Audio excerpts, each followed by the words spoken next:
Yeah, so I'm Cal. Many of you have heard my stories. Quite a few of you came up and introduced yourselves, said you've seen my video. So I don't want to go too far into the past, but I came through the court system and I got the pepper spray and the jail time and the handcuffs and all the stuff as part of my T-shirt. That actually I do have my red shirt from jail still. Yeah, I kept it. I snuck it out. So I went the hard way, and so that's how I learned. So everything that I'm saying, some of it's my opinion, some of it's theoretical, most of it is practical because I've seen it and can't be convinced otherwise. And I'm pretty hard to convince, even in my own process. I wanted to see things happen 3 times before I would sort of move past it being a coincidence. And I had to deal with some of that because, okay, it's happened 3 times. You're going to have to actually admit that this is happening and you're going to have to find out why. So that's how I kind of came about. So this talk is going to be about this, mostly. That's going to be sort of the basis of what we're talking about, but we're going to get into some other things. Because this is how they were vaccinating everybody. This is how you get a child abducted. This is how you bribe a judge. This is how you bribe a politician. This is how you get drugs. This is how you do all bad things that are happening in the world. This is involved. So this is an important thing to understand because we're all being duped by this. I'm saying it that way. So I'm going to give you the history of what this actually is, because we have been told that it has some value, and we all act like that. So we're agreeing to this. It's an agreement situation in spiritual realms. So I'm going to start with this. My friend here is Peter. Oh, Al. Okay. This is a piece of paper. It's really actually nice paper. Just so you know, it's quite thick. Looks like it might have some cotton or linen in it. It's quite valuable. And he just ripped it up and gave it to me. This is the same as the one I just showed you, except it has ink on it. So the value went up how much? Well, it went up the value of the ink, and if you think this is art, it might have some value to some people because maybe I did it, or some people may think that is somehow artistic. But other than that, it has the same amount of value as that one. This one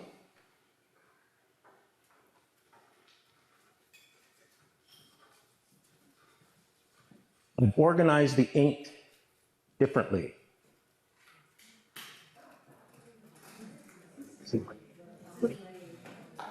How many people believe this is money? Just because I put some ink on there. It has the same value as that first one. Actually, it has the exact same value as the second one, and pretty much the same value as the first one. What if I did this? And I organized the ink like that. Does it add any more value to it? No. But if I do this,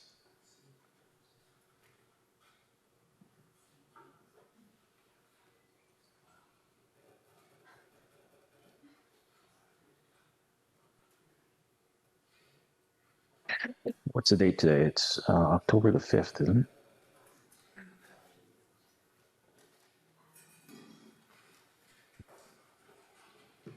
So it has a little more ink on there.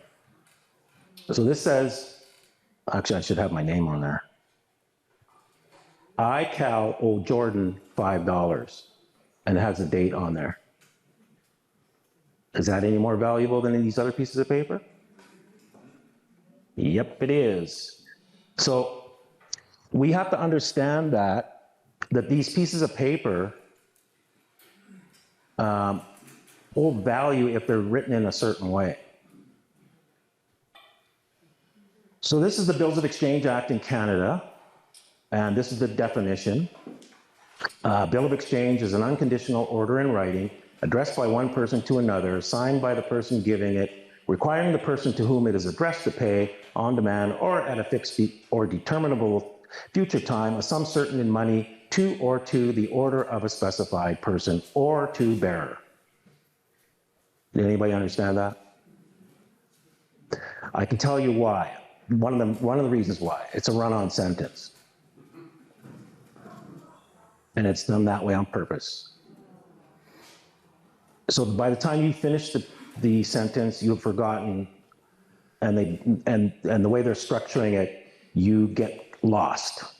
It's designed that way, and you'll find that a lot of laws are designed that way. It took me a while to be able to figure this out. I call it word magic. So I'll break it down for you. It's basically you have an order in writing that has one person who wrote it, and they sign it, and the order is that another person owes another person an exact amount of money on a certain date. Or it can be to bearer, like so that one person owes to just bearer, anybody can cash it. So this is designed to get you to not understand what's going on. And this definition can fit a lot of things. We were at a restaurant last night, and years ago, they would bring, at the end, the waiter would bring now they bring a thing you tap or you punch buttons in, but they used to bring a thing with a piece of paper on it. They would take your card and go put a piece of paper on there,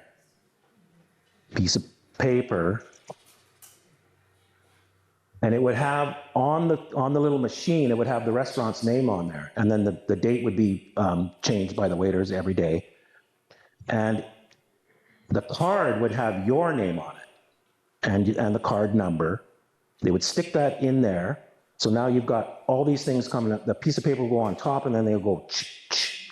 So all that was imprinted on the ink, went on the paper.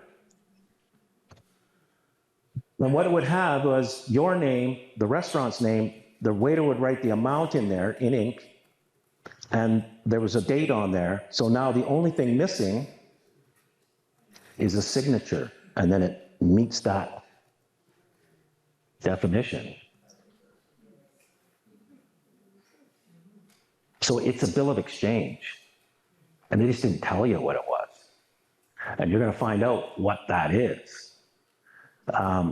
So another bill of exchange out there, because this is how I kind of came in, was with a divorce, and then I lost my house, and then it ended up being a child support thing. So a child support order. A bill of exchange is an unconditional order, child support order, in writing, yep, he writes it, addressed by one person, the judge, to another, the dad, signed by the person giving it, the judge, requiring the person to whom it is addressed, the dad, to pay on demand or at a fixed determinable future time every month, a sum certain, X amount of dollars, to or to the order of a specified person, the mum, or the bearer. Guess who keeps the original orders? Court. The court. They've got the bill of exchange. And they say, Dad, get out there and we're going to pound on you, and good luck with that. And they don't tell anybody. And this is what I sort of detected when I was in there. I couldn't figure out what's going on in here. There's something they're not, I can feel it, I can sense it. They just want to move through these divorces as quick as possible because there's another agenda, and I couldn't put my finger on it. And then once I learned commerce and I saw this, that's what they're doing. And if you added up all the deadbeat dads out there and these orders, it's probably trillions of dollars North America wide. There's one company that enforces under different names, going around, garnishing dads' their wages, their bank accounts, all this stuff. They get special treatment in the court, but they're a collector. And it's my strong opinion that they are buying up these bills of exchange from courts all across North America and probably across the world. And it's one company. So this is, now that you've seen this, you've got to start guarding your signature. Because as you'll see, as we go through this, you might be signing things and creating money for somebody else because you don't understand it. So that's why we're going through this. So the Uniform Commercial Code, some of you know what that is, some of you don't, some of you use it, some of you don't. I just wanted to show something because there's this thing called law merchant, and most lawyers never heard of it. Some of the judges have, but you need to understand that the UCC is underneath the law merchant. Law merchant rules. It's actually a higher jurisdiction, and they hide it. They hide it even from law school. That's how much they got to keep hold of that thing. So unless you've gone through a bunch of ritualistic stuff, they don't trust you with this knowledge, okay? So the Uniform Commercial Code must be construed. So we're going to, so this is the purposes and policies and of the whole UCC, the whole thing. The Uniform Commercial Code must, when you see that word in an act, that's very strong. They usually try and avoid that one. So it must be liberally. You don't normally see that word in a because that's like very loosey-goosey. But it must be liberally construed, so you take the whole UCC and you have to construe it to fit the things that are underneath this. I'm just going to jump to, no, let's just read this. To simplify and clarify and modernize the law governing commercial transactions. So that's what it's about. The UCC is about commercial transactions. Number two, to permit the continued expansion of commercial practices through custom. In other words, the UCC is subject to customs, not laws. This is how we've always done it. The UCC is subject to that. Now, if you're quoting a UCC thing and the judge knows this, he's going, yeah, well, you can say all that, but I know another jurisdiction that's above that, and you're not talking about that, and they can get around you. You always want to be at a higher jurisdiction than where your problem is. You don't want to be inside the box they're trying to keep you in and arguing in that box. You got to get out of it on top. Okay, so it's expansion of commercial customs, practices through custom, usage, and agreement of the parties. Look this up. This is not contracts. Agreement of the parties are more loosey-goosey, including tacit agreement, etc., that can be enforced like a contract. So they're not a mirror image contract that you would see like offer, the acceptance equals the offer, and then both parties sign. Agreements can have, it's to make commerce move faster. You can't have companies getting into a contract every time there's a transaction. It has to move much quicker. So agreement of the parties is another thing that's used against you. You have a lot of agreements that you're not aware that you've agreed. And if you vote, you've agreed to the political system in this country. And what they tell you is you can't complain unless you voted. I'm here to tell you, you can't complain if you voted. Because you have agreed in principle, you may not agree with who won, but you've agreed in principle that that person is now in power. And they just work both sides. And as long as you keep participating, and I'm not telling you what to do or what not to do, but that's how it is. That's how agreement of the parties works. You've agreed. Okay, and then 3, to make uniform the law among various jurisdictions. It does not say several states. And it would if it meant that. It says various jurisdictions, which means it's worldwide. but they're hiding it. Okay, B, unless displaced by particular provisions of the Uniform Commercial Code. So unless you see something in the code that specifically says it's going to override what's following, the principles of law and equity, including the law merchant. There it is. Law merchant rules in the United States above UCC. UCC has to be liberally construed to conform with it. So you got to understand that. And the law relative to capacity to contract, principal and agent. So principal and agent is a doctrine that is in law merchant, and it is not in admiralty. You got to know that too, because they'll let us talk about admiralty, but they don't talk about law merchant. Nobody's talking about it. No lawyer's ever heard of it. It's this hidden thing, but there it is. And we use this against lawyers all the time because they're going, nah, I'm a lawyer and you're a peon and law merchant doesn't exist. I said, okay, then why is it in a federal, why does it mention law merchant in a federal act then? It sucks that they didn't teach you this at your law school, but ignorance of the law is no excuse. Isn't that what you guys say to us all the time? How do you like it? They don't. They usually go silent because it's their bubble gets popped. Okay, so principal and agent, estoppel, fraud, misrepresentation, duress, coercion. Anybody coerced lately? Mistake, bankruptcy, and other validating or invalidating costs supplement its provisions. So the UCC is not the be-all, end-all. There's higher things, if you understand that. Customs, which is the law merchant, it's a customary law, it's not written down. And even law equity rules. Okay, here it is in Canada.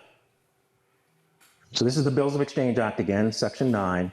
The rules of the common law of England, including the law merchant, so we say this to Canadian lawyers, save insofar as they are inconsistent with the express provisions of this act, which is what that other one said, unless it specifically says that it's going to override law merchant. Law merchant rules, when it's applying to bills, which are bills of exchange,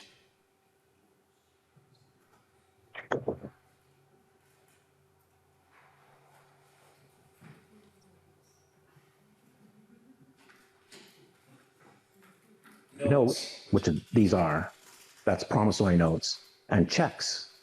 Most of us have heard of checks. We sort of know about promissory notes, but none of us have heard of bills of exchange. It's not taught. Unless your last name is Rothschilds or Windsor or something like that. They know all about this. Okay, here's where the rubber meets the road on this stuff. So this is the Financial Administration Act.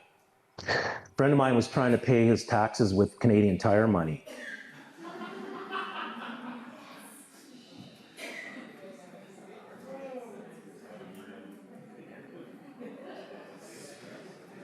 It's a piece of paper with ink on it. They had a hard time with it. Went all the way up to the feds, like the person in Ottawa, and they're like trying to send it back down. They don't want to say no. They can't. So anyway, he was playing around with this, and he says, "Man, I can't find the definition of money anywhere because all it says is 100 pennies equals $1, and $1 equals 100 pennies, which is just like, bootstrapping and just nonsense, right?" And so I said, "No, I know where it is. It's right here." So Financial Administration Act. This is the definition. So this is the definition part at the very beginning of the act. So the first definition we're showing is M, money. So the definition of money includes negotiable instruments. Now, some of you know about the word includes, but it's irrelevant here. Negotiable instruments are money. So, and then the very next definition is negotiable instrument. Includes any check, yeah, we heard of that. Draft, yeah, I heard of that. Traveler's check, yeah, I heard of that. Bill of exchange, Bill of exchange. No, I have not. Why haven't I heard of that? Postal note, yep. Money order, yep. Postal remittance, yep. And any other similar instrument, that's open-ended. But the bill of exchange is a negotiable instrument, and a negotiable instrument is money. And a similar instrument is a promissory note, because it's in the Bills of Exchange Act, and there's a section that says all the acts except for these following things that pertain to bills of exchange also pertain to promissory notes. So they're very similar instruments. Checks are also a similar instrument. We've heard of checks. They've gotten rid of them pretty much. They don't want anybody doing them. We were taught them how to write our own checks when I was in elementary school. Now, no, they don't want you knowing any of this old stuff. That's why I'm kind of pushing this, so that at least the knowledge is out there and it can pass on. Because this is the basis of the system as we know it. Okay, so here's a typical bill of exchange. They look like this, a lot of writing on them, sometimes postage stamps. But it's basically an order for somebody to pay somebody else in a future thing. It's really a credit note. And the reason why they did this is because carrying gold and silver, especially in ancient times, like on the Silk Road, the merchants that moved, carrying gold was dangerous because you would get robbed. I mean, they protected themselves anyway, but this made it so that there wasn't a loss of gold or silver. So you would write these notes, and it was only for merchants, these bills of exchange.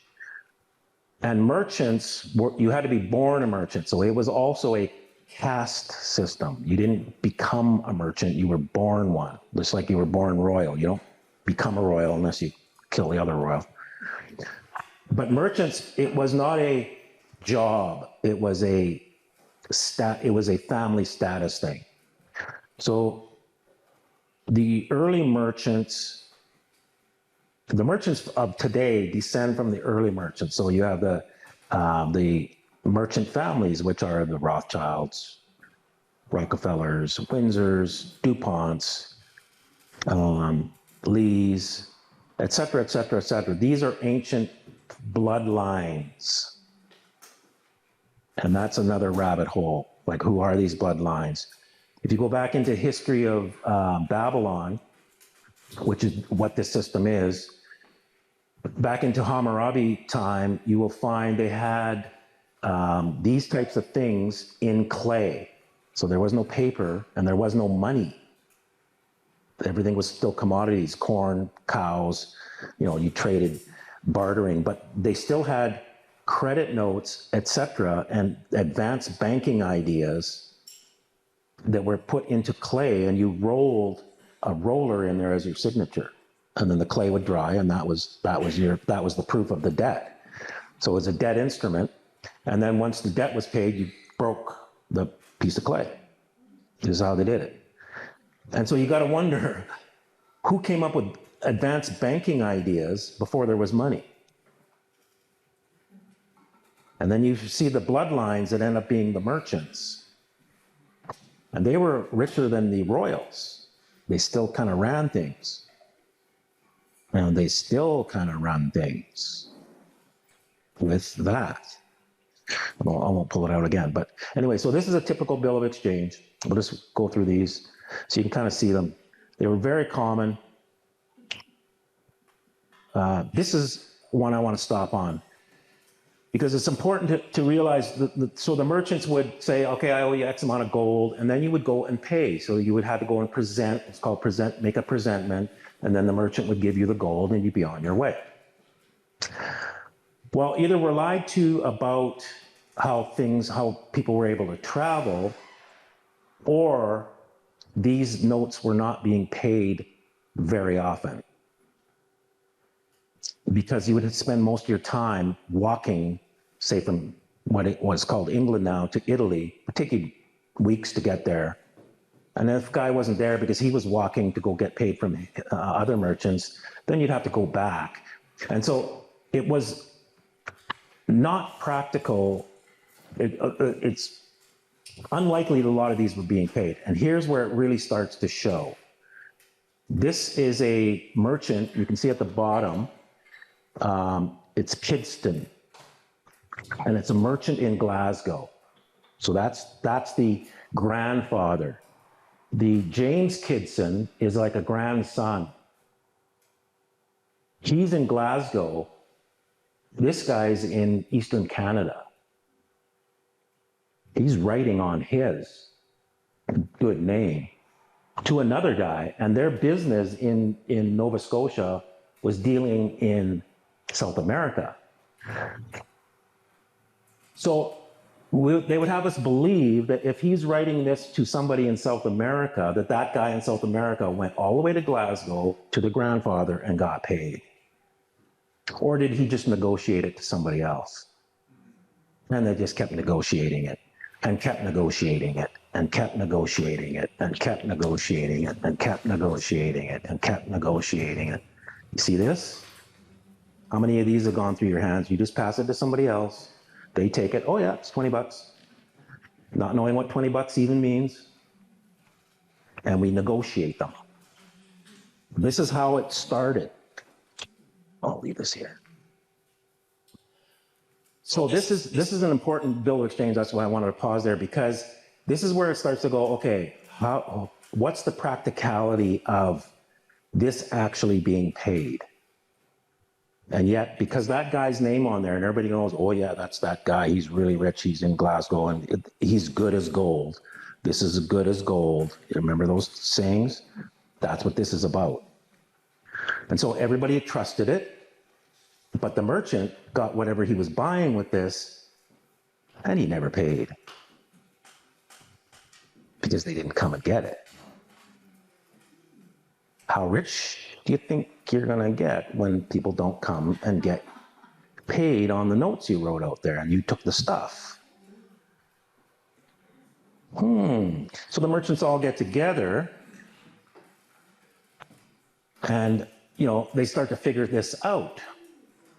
So here's where you really got to be careful. So a bill of exchange, this is in the Bills of Exchange Act, Canada, perfecting a bill, and there's another run-on sentence, but where a simple signature on a blank paper is delivered by the signer in order that it may be converted into a bill, it operates in the absence of evidence to the contrary as an authority to fill it up as a complete bill for any amount using the signature for that of the drawer or acceptor or endorser, and in like manner when a bill is wanting in any material, the person in possession of it has without the absence of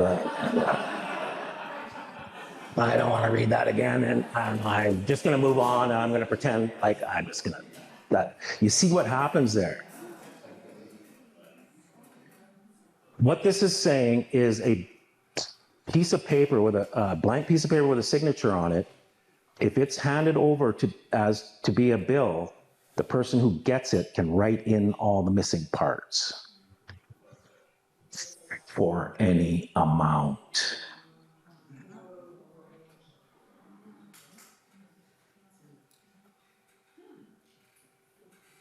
And we've sort of figured out that when people are sent that stuff in the mail, you know, here's a new credit card, sign this application to get a credit card, you're gonna have a $80,000 one.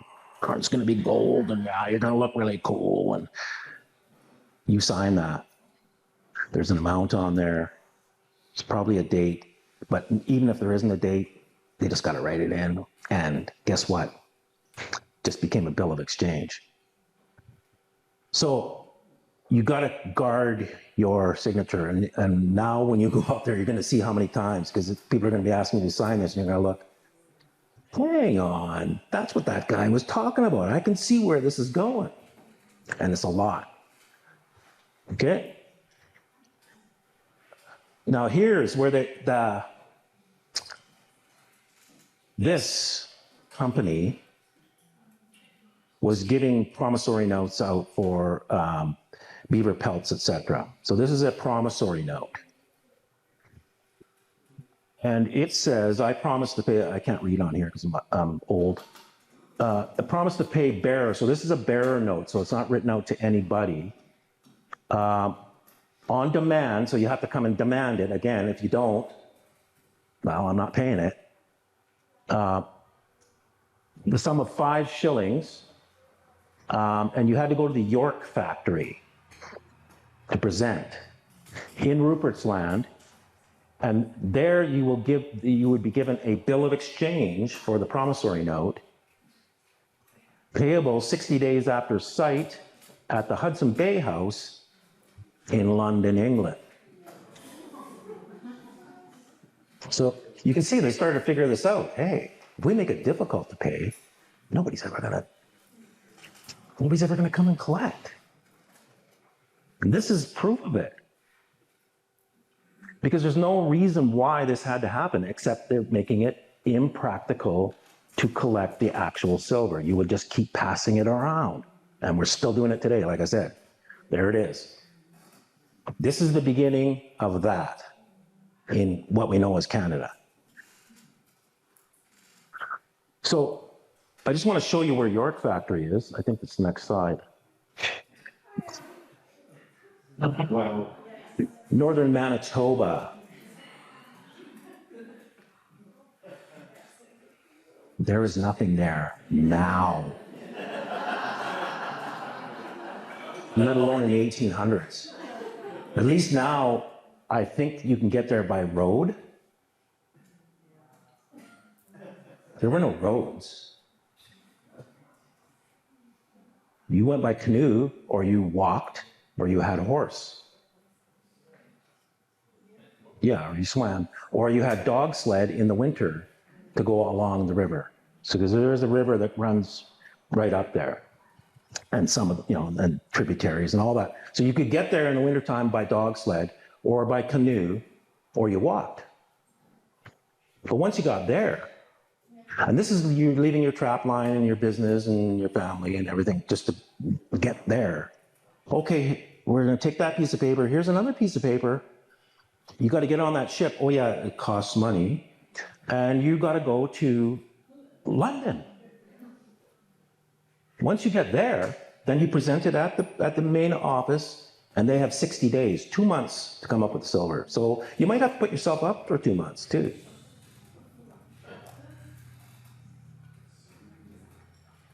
This is on purpose, people. This is not like, oops.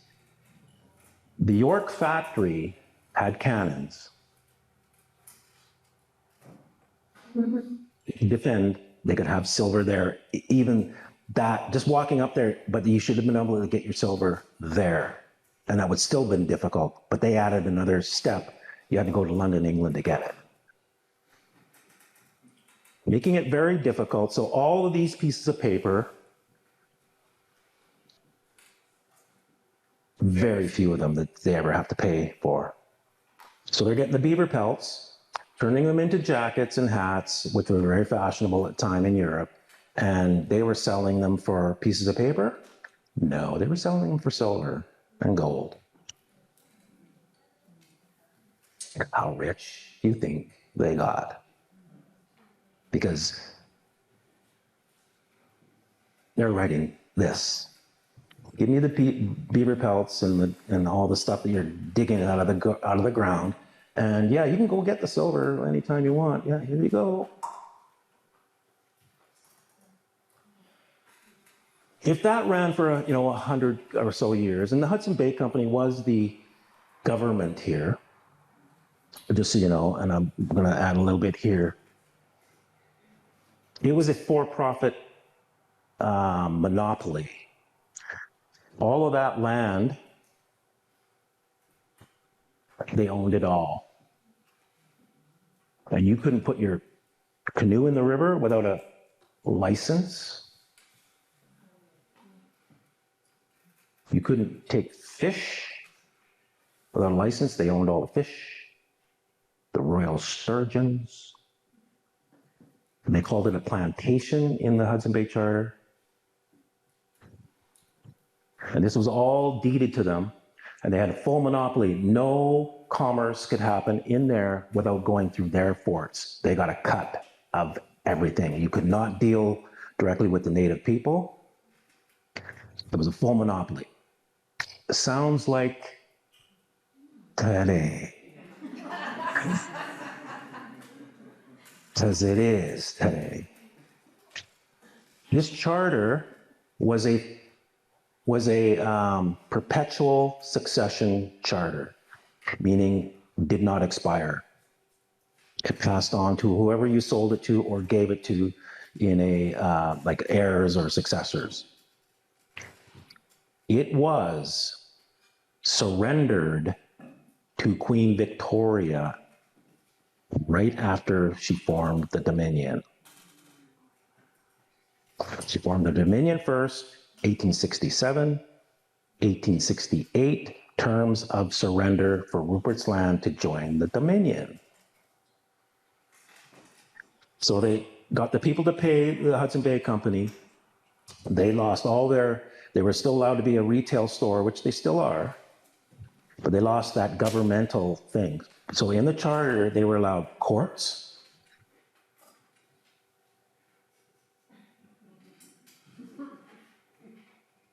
Walmart is a company. If it had the ability to have courts and make its own laws, because the Hudson Bay Company can make its own laws and enforce them with courts, jail, armed forces, Navy. So Walmart could pass a law saying you have to shop here twice a month. You got this ordinance, blah, blah, blah, blah, blah, blah, run-on sentence. And we're summoning you to court because we noticed you didn't shop at Walmart twice this month, and that's against our law. So we're taking you to court. Here's the fine. And we've got guns behind us. This is what we live in, people. They have courts. These are Hudson Bay Company courts. They're operating under the Hudson Bay Company. It never went away. They just got it back into the royal family, and they've been running it until recently. Because there's an orange guy who said 51st state.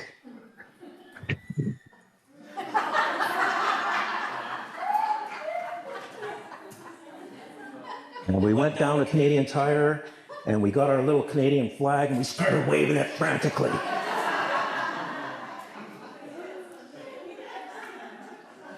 What I heard when he said that, I went, oh, he knows this isn't a country.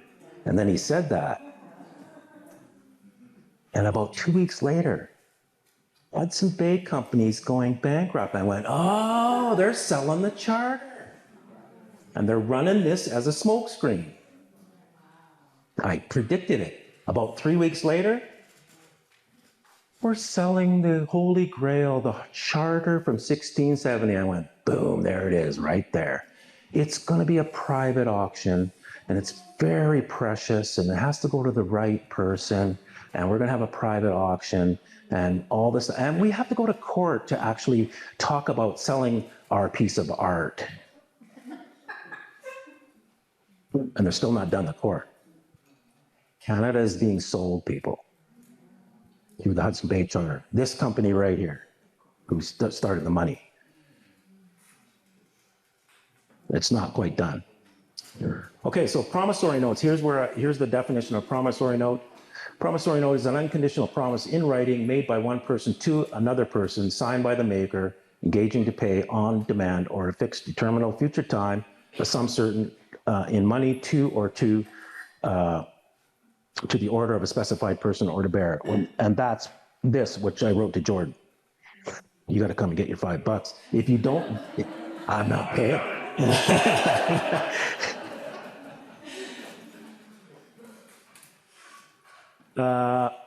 Okay, so a negotiable instrument. This is the Uniform Commercial Code. Now, the Canadian Bills of Exchange Act, it's still gobbledygook, but this is gobbledygook on steroids. They really tried to hide stuff in the UCC. And this is a typical thing where, I just gave you the definition of a bill of exchange and a promissory note. And yes, it was a run-on sentence, but you could actually slow down and decode it. This, you have to really slow down, and it's gonna send you down rabbit holes. You have to remember what you're doing to get back. It's really designed to throw you off.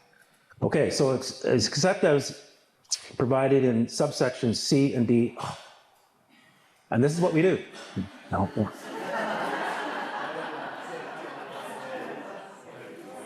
I don't want to look at C and D.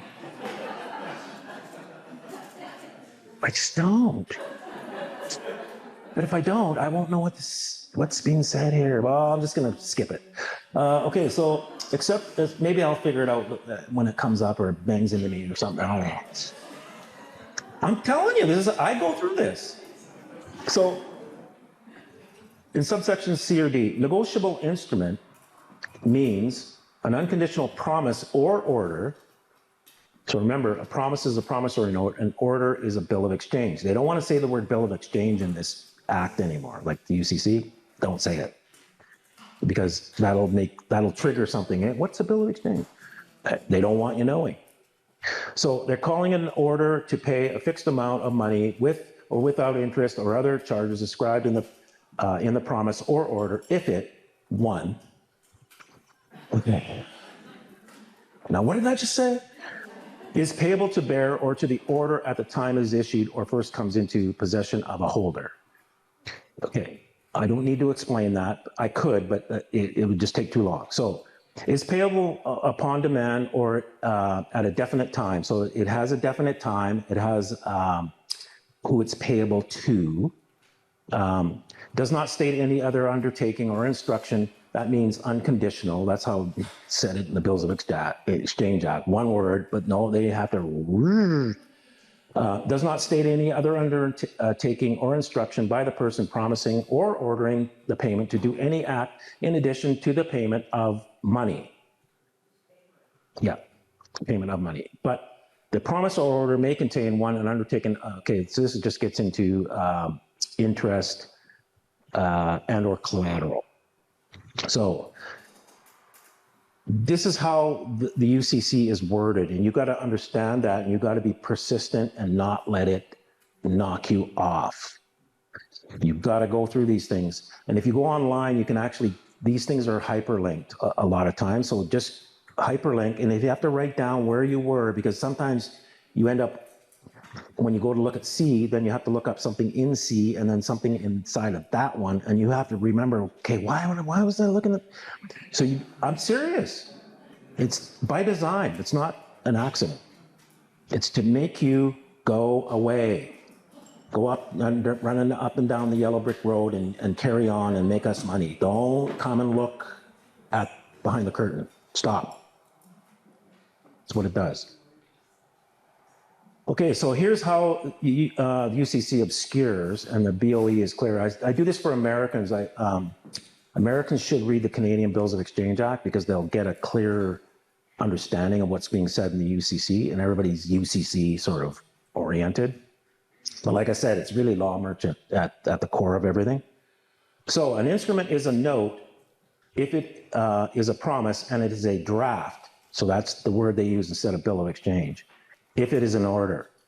If an instrument falls within the definition of both a note and a draft, so it's a promissory note and a bill of exchange, a person entitled to enforce the instrument may treat it as either.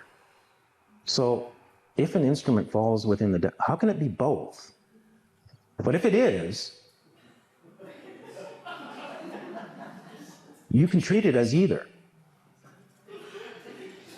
So here's what it says in the Canadian Bills of Exchange Act. Where in a bill, drawer and drawee are the same person,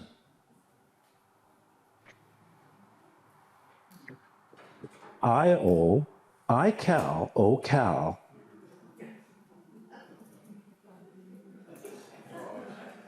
$5.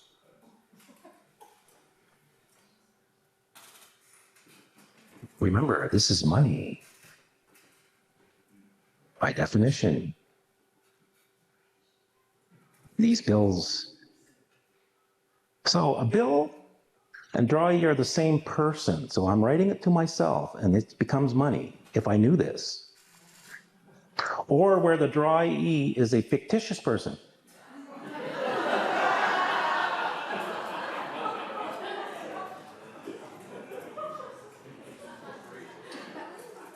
So if I write this to Goofy or Donald Duck, and I understand this, and my friend's the banker, I just made money and we're all, yeah.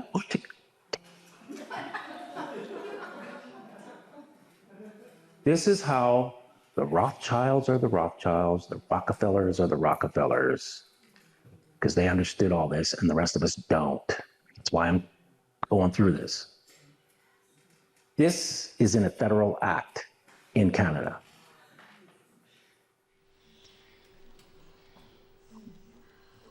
Or a person not having the capacity to contract. So like a child? Okay. The holder may treat the instrument at his option as either a bill or a note. Oh, so now that's what this is talking about above here. If an instrument falls within the definition of both a note and a draft, see, they left out the part about you would have to know that if you're reading the UCC. And if you don't, well, sucks to be you, really. And that's what's going on with the UCC. They're definitely hiding stuff. So you got to read both. The Canadian one is still gobbledygook, like I said, but it's much clearer. So here's a Bank of England promissory note. Notice we're getting away from people or companies. Commercial Bank of Scotland. Oh, they're issuing notes. How many are collecting them? Are they collectible? Do you have the gold? Do you have the silver? Or are you just putting pieces of paper with ink on them out there?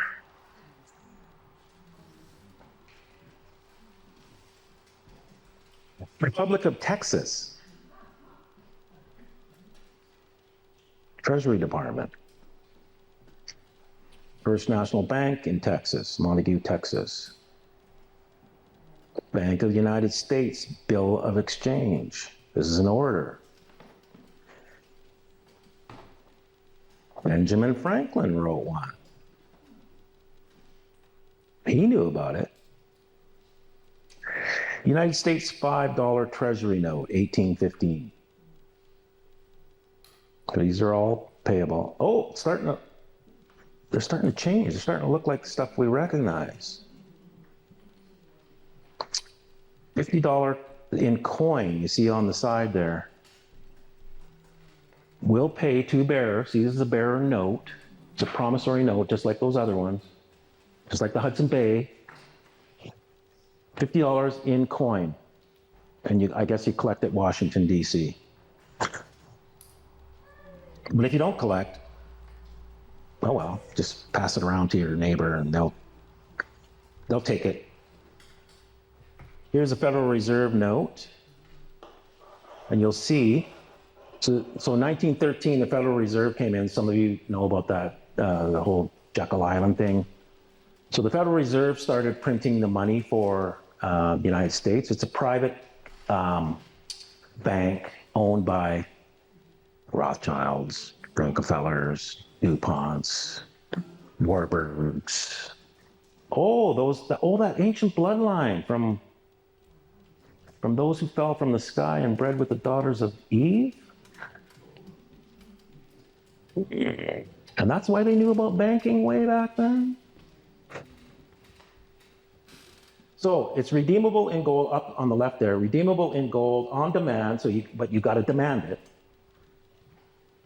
At the United States Treasury, or in gold or lawful money of any Federal Reserve bank, at any Federal Reserve bank. So even though the Federal Reserve came in, these were still redeemable in gold if you redeemed them. Then we had the stock market crash in 1929, which supposedly started a depression, but really it was pulling back of the currency. And so 1933, after 3 years of this oppression by the government, similar to what happened about a couple of years ago, just different topic, but same trauma. They decided to temporarily flatten the curve and took the money off gold. It was temporary. Yeah, we're just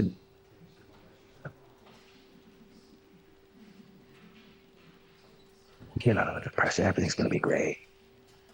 So Canada wrote it for 6 months, and they actually scratched it out and wrote in 1 year.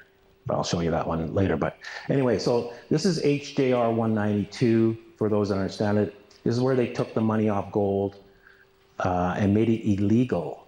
So every provision contained in or made in with respect to any obligation, so any debt, which purports to give the obligee a right to require payment in gold or a particular kind of coin or currency, or in an amount of money in the United States measured thereby, is declared to be against public policy. You couldn't demand gold for payment for anything. You were given now these pieces of paper that were called legal tender. And there it is. So now you can see this is a Federal Reserve note, but up top where it used to say payable in gold, this note is legal tender for all debts, public and private. This is supposed to be temporary. I'm here to tell you, this is not payable anywhere, not collectible. It's the same thing that I just wrote, really. It's a piece of paper with ink on it. And we believe that this one is worth 4 times that one, because the ink is organized a certain way. Like I scribbled, and then I wrote money, and then I wrote 100, and then I wrote what I owe Jordan. But this is just ink, different colored ink, organized differently on the same thing. And every one of us would believe that this is 4 times the value of that. It's not. Neither of them are redeemable. So there's our legal tender. Here's the order in council from 1934. After they did a year, they did another year. And so this mentions the year. I didn't bring the one with from 1933, but you can see it there in the. So it was April 10th, 1933. Just before HDR 192, they did theirs in June, so we actually beat them, removing the gold. And like I said, when you see the original of this, it had 6 months typed in. This is a typewriter, and then they scribbled it out and wrote one year in pen. And then they did this one for another year, and that's the last you hear of it. So again, it was supposed to be 2 weeks to flatten the curve. Same old, same old. Okay, so this is sort of some things in the Bank of Canada Act regarding these things. So the ones prior to a certain date are still redeemable in gold. So it cuts off at 1935, I believe. So number 26. Those that were issued and outstanding on March 11th, 1935, that's a direct liability on Canada, and you can still get your gold. Any notes after that are they're worth the paper they're written on. And our belief, it's our belief that gives it a value. We believe it and we act like it. And so that's how it works. Also, I just threw the bottom one in just so you can kind of see what's going on. Before a person starts to act as a director, an officer, or an employee of the bank, this is the Bank of Canada, he or she shall take an oath or make solemn affirmation of fidelity and secrecy.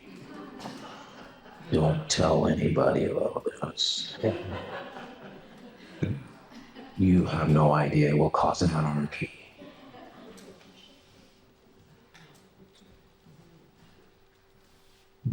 take a picture of this. For those that are delving into these instruments, these are 3 things that will help you, number 1, understand, and then the 2 of them are court cases.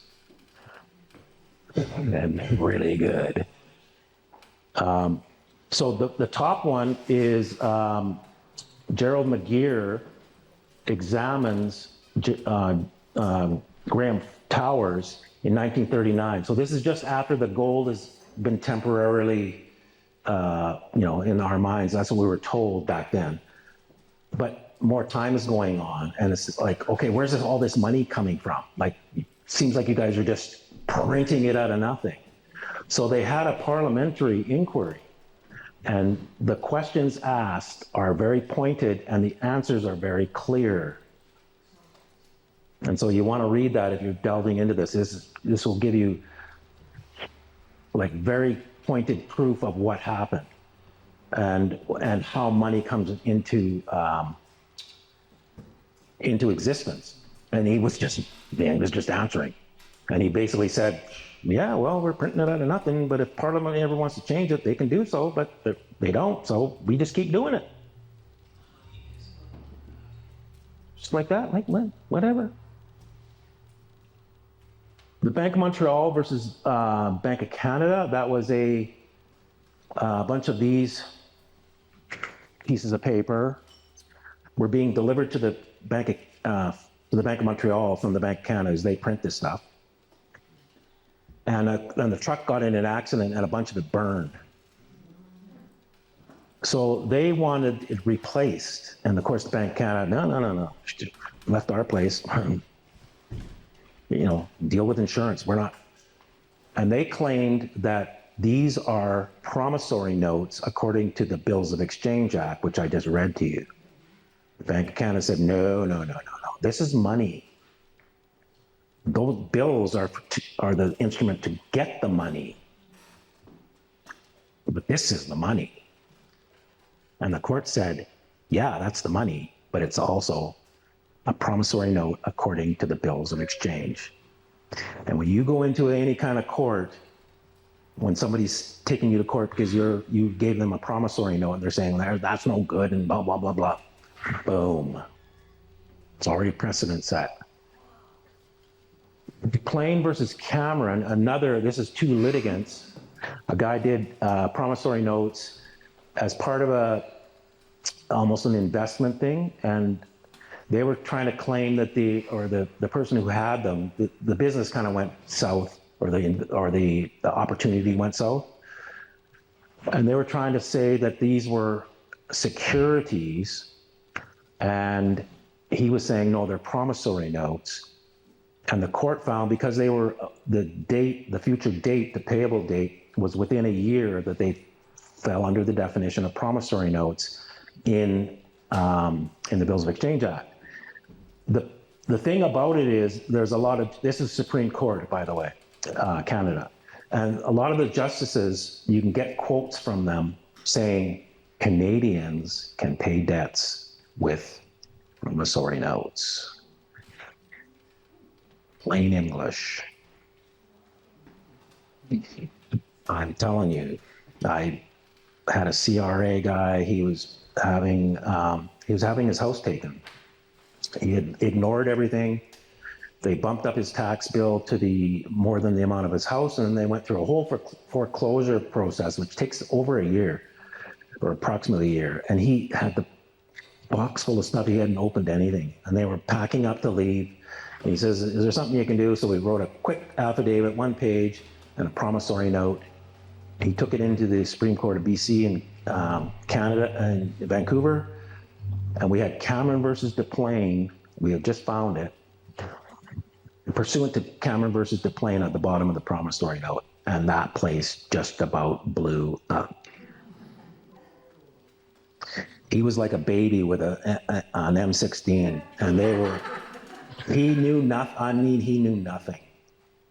He didn't know about birth certificate. He was like absolute in the box newbie.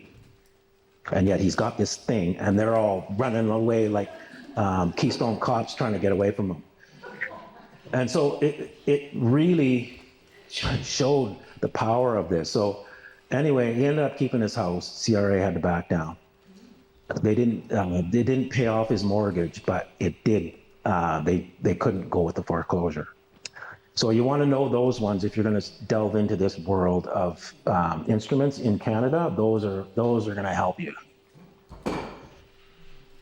So here's where we get into this whole Babylonian thing, and here's where people walk out. They do. I'm serious. Because the minute you mention the Bible, it's one of those things. And so I have a feeling this is going to be a good one here. So who does not have an opinion about the Bible? Sort of. She's sort of.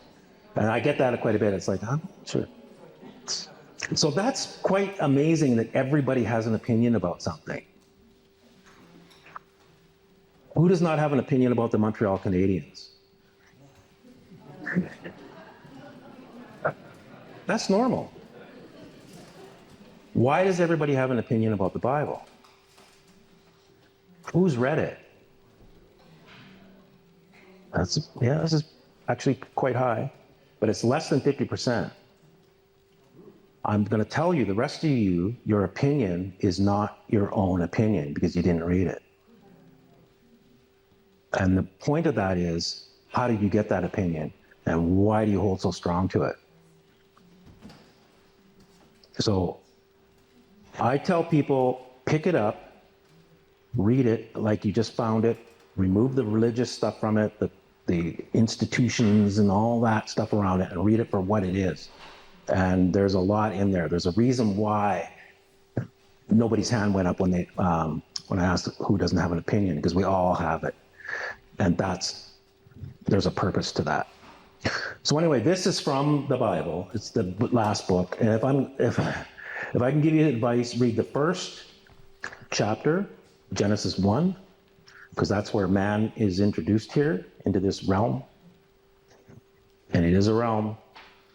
And read this, because this is the fall of Babylon. And this is where we come in, like everybody in this room.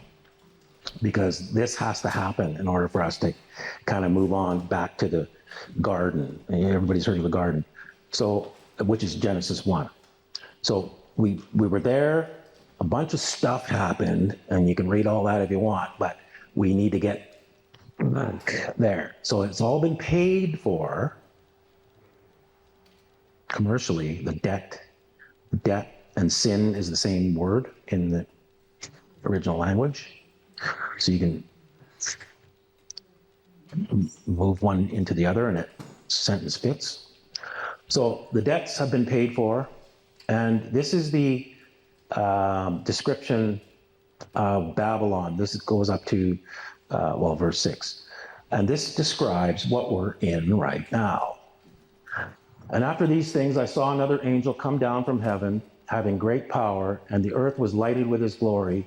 And he cried mightily with a strong voice, saying, Babylon the great is fallen, and has become the habitation of devils, the hold of every foul spirit, and a cage of every unclean and hateful bird.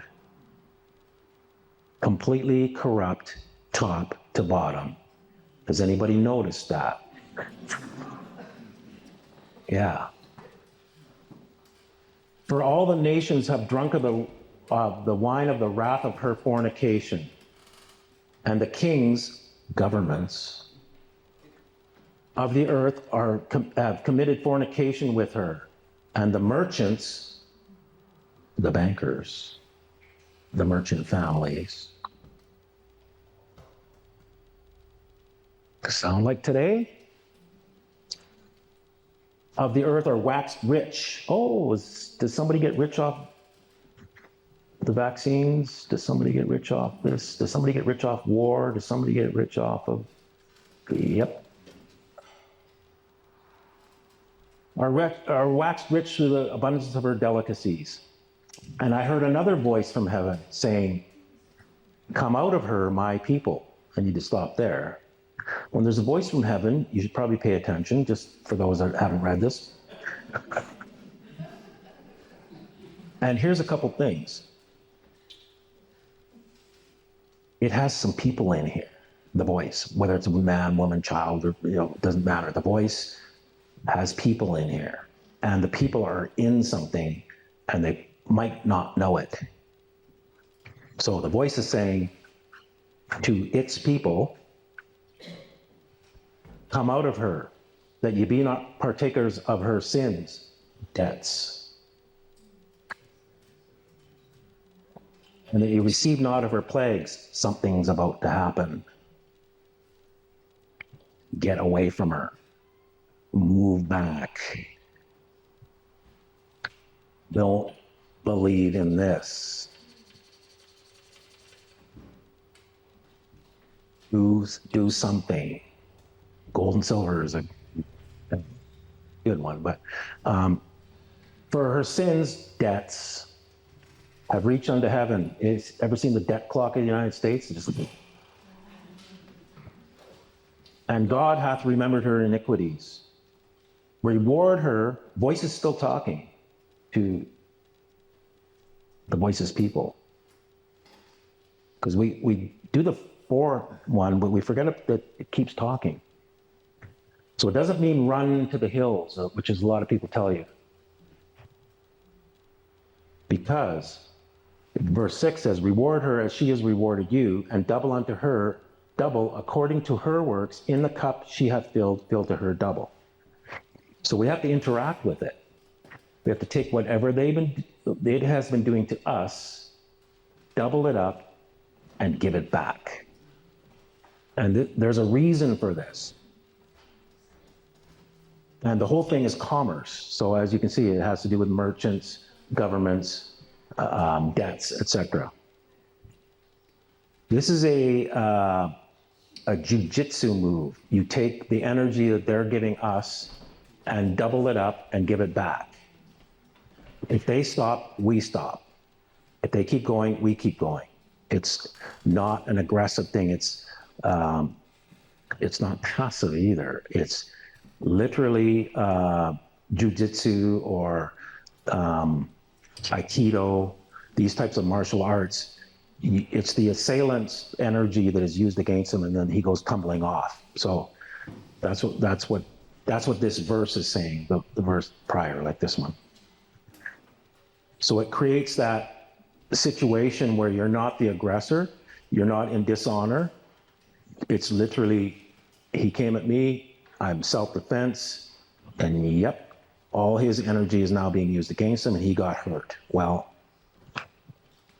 again, this is the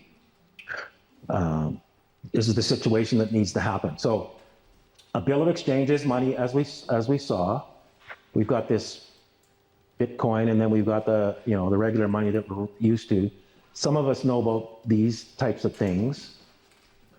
All of us know there's some kind of value there. Let me included.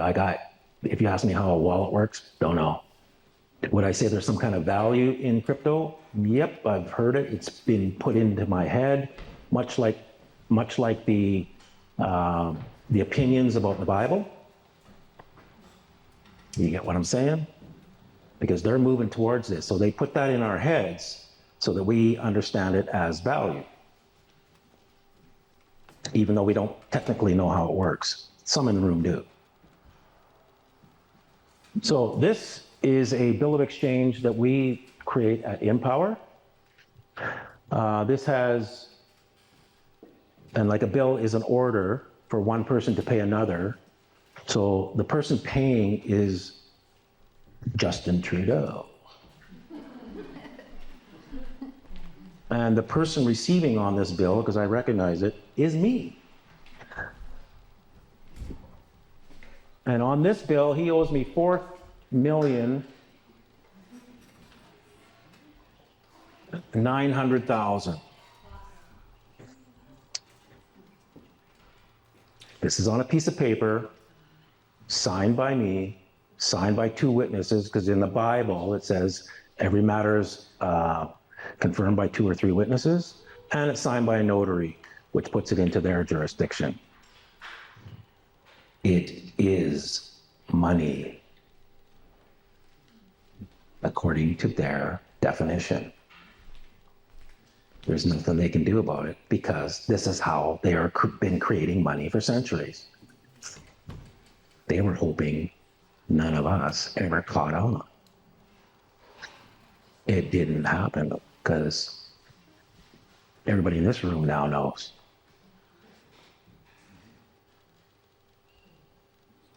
So right now, our total bills is, well, we probably went over, this is from last week, so we're probably at 40 billion.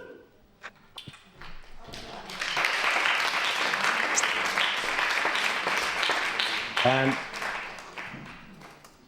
it took us 9 months from start to get 9 months to get our first billion. The second billion took about just over 5 months. Now we're under a month for a billion.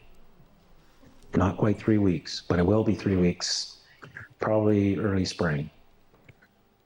Then it'll be 2 weeks. Then it'll be 1 week for a billion. Then it'll be 3 days. Then it'll be 2 days. Then it'll be every day. Then it'll be every minute. And this is piling up so fast. This is what the Revelation 18 is talking about. Take the cup, fill it double, fill it back, and he will judge. This is judged outside of this realm, whatever your belief is about that. It doesn't even really matter. It's being judged outside of here. We just need to do our part in here. Otherwise, they have nothing to work with out there. Their system will go down because, and you'll see, if you read, this is why I say, read Revelation 18, because it says, because vengeance is mine, saith the Lord, and he will judge them, and their money will go to naught. It's already not. We just believe it's that fragile, people. If this money goes to zero because we all catch on and don't use it anymore, they can't spray, they can't vaccinate, they can't do this, they can't grab kids, they can't do anything. All of their schemes and all the hateful things that was described there come to a stop because money is the driver of it. It's really important. It's their weak spot, put it that way. So here's Daniel 2. I'm almost done. Again, in the Bible, this is another version of the same thing of Babylon falling.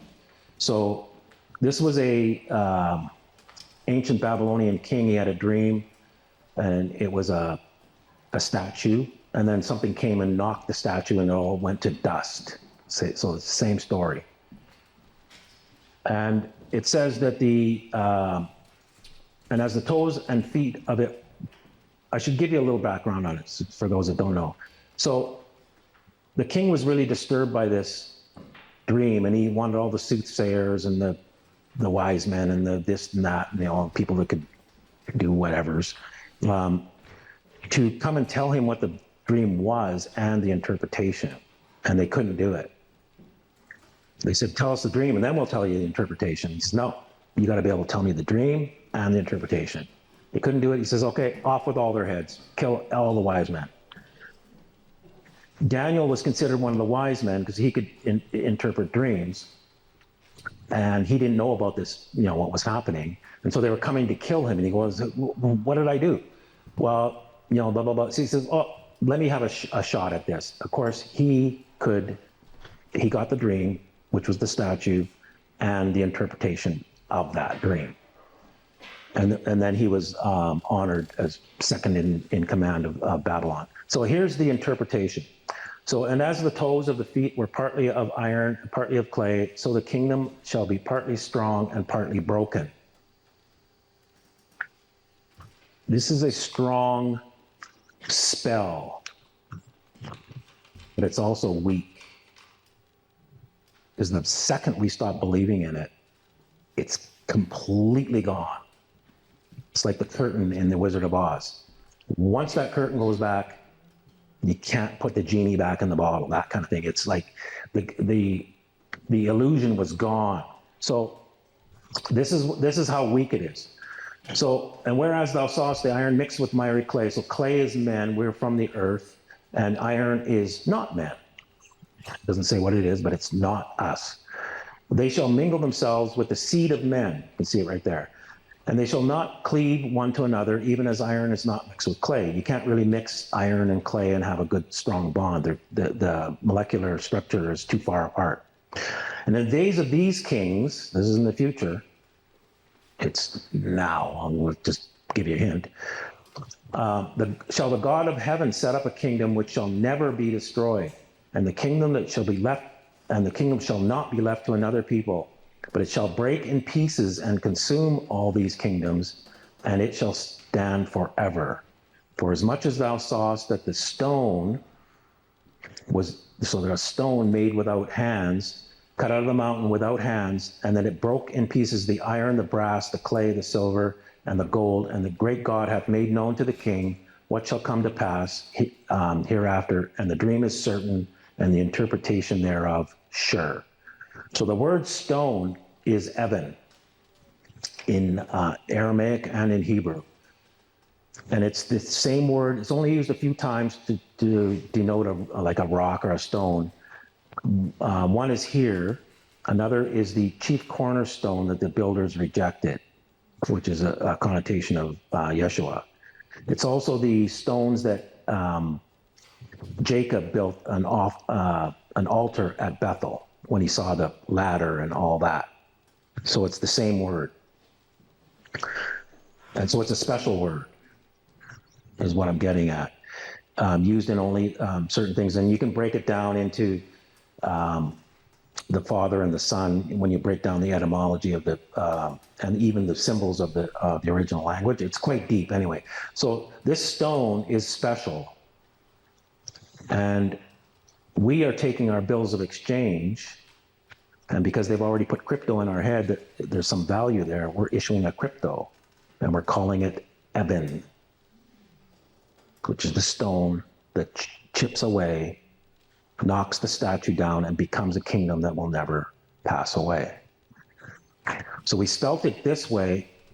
You can see it at the top. It's actually E-B-E-N, but the pronunciation is Evan, like heaven or seven. And so we wanted the, as people say it, to be correct rather than the symbols. So, and then we added this second V in there. So that's what we're calling it for this reason. And we're going to be taking all those bills of exchange as they come about, and they're speeding up, and then Evan is going to be issued back to the people. We're not selling it to anybody, we're giving it back, so that we have all a new currency that we can all believe in. We all trust each other, that we have these bills of exchange that have Trudeau and Freeland and all these people's names on it as debtor. We stop believing in this and start believing in that. And that's what changes the world, literally. So it's already written in the Bible for those that understand that. And we just need to do our part in here so that those outside of this realm can do what they need to do. And that is it.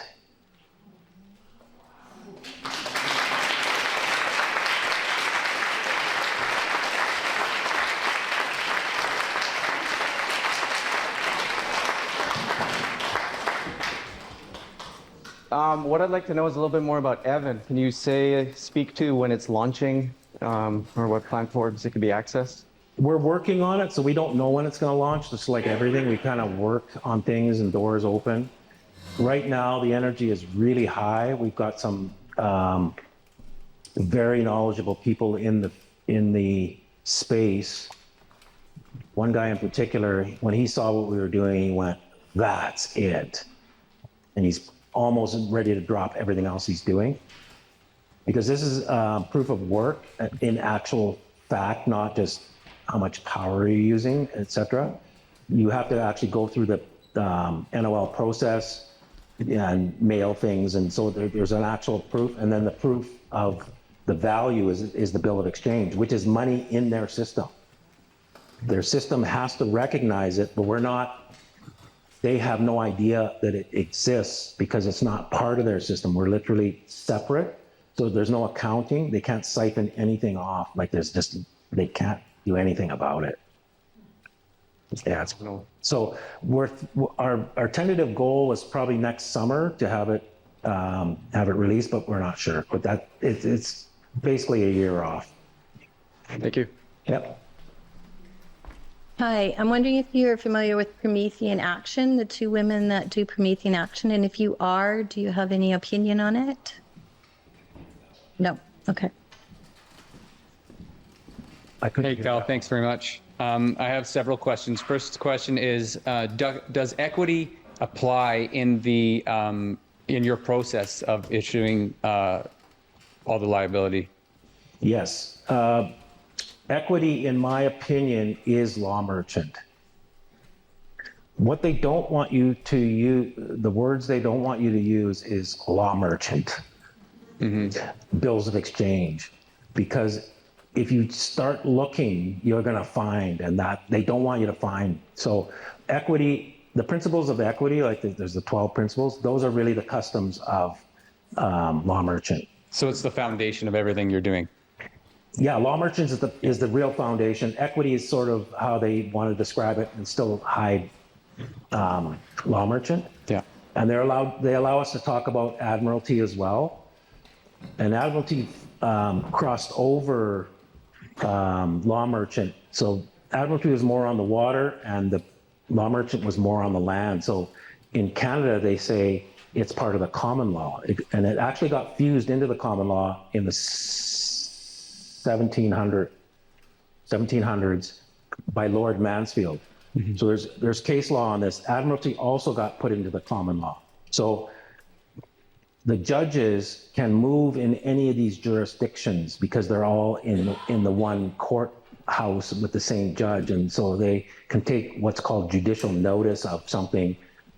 And and anybody's been in there, it's hard to figure out what they're doing, right? But you can steer them back to law merchant, because what I found is law merchant is their ceiling. They don't have anything above it. So they're stuck. And so once you go into law merchant, they're done. So you can learn equity, but if you call it law merchant and actually study it a little bit, you get more into the commercial instruments and agency. That's part of law merchant. So you can hold somebody responsible that's above. That's not available in admiralty. There's a bunch of things you want to learn law merchant for and use that word. And so in my studies of equity, I've come to the awareness that local customs supersede common law. And so it's impossible for us, if we go into their courts, to know all of their local customs. And so my understanding is that equity supersedes custom and common law. Is that true? No. No. Most people say that because there's an act that says that. But it doesn't apply. I would say, well, the thing about an act, it's passed by a parliament. It's statutory. So to say that a statutory is what's telling you that equity is higher, I would go, well, I'm going to question that right away. It's probably a lie. I'm telling you, they don't want you to know about law merchant.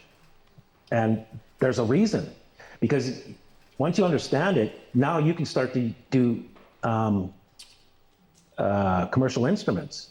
And I'll just to let you know, the whole thing in 1933, there's another thing started in 1933, and that was the birth certificates. And everybody says they turned us into a corporation. No, it's more they turned you into a merchant. If you think of it that way, you're going to catch on. So because they turned us all into merchants, now that's why they can take our signature on a blank piece of paper and turn it into money. Where before you had to be born a merchant, now we're all born merchants. And they just not telling us the whole thing of it. And they got this trust set up for us and the whole thing so they can go outside of the realm and go, hey, we got it all set up for them. It's too bad they don't understand it, but well, it's there. And so when we do this, what Revelation 18 is telling us to do, it's giving us the just clues of how to maneuver this to get so that outside help can come in. They're not coming in on their own. They can't because there's rules of engagement. And we have to bring them in. And they will come in. They came in at Noah's time. And there was it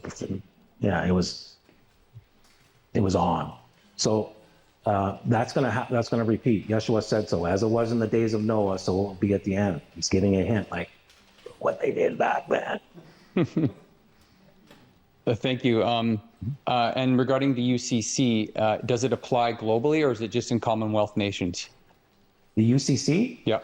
The UCC applies because of the Bretton Woods thing, and the US dollar is it comes down to money, right? So US dollar is the benchmark dollar, and all the countries are registered at the United States Securities Commission.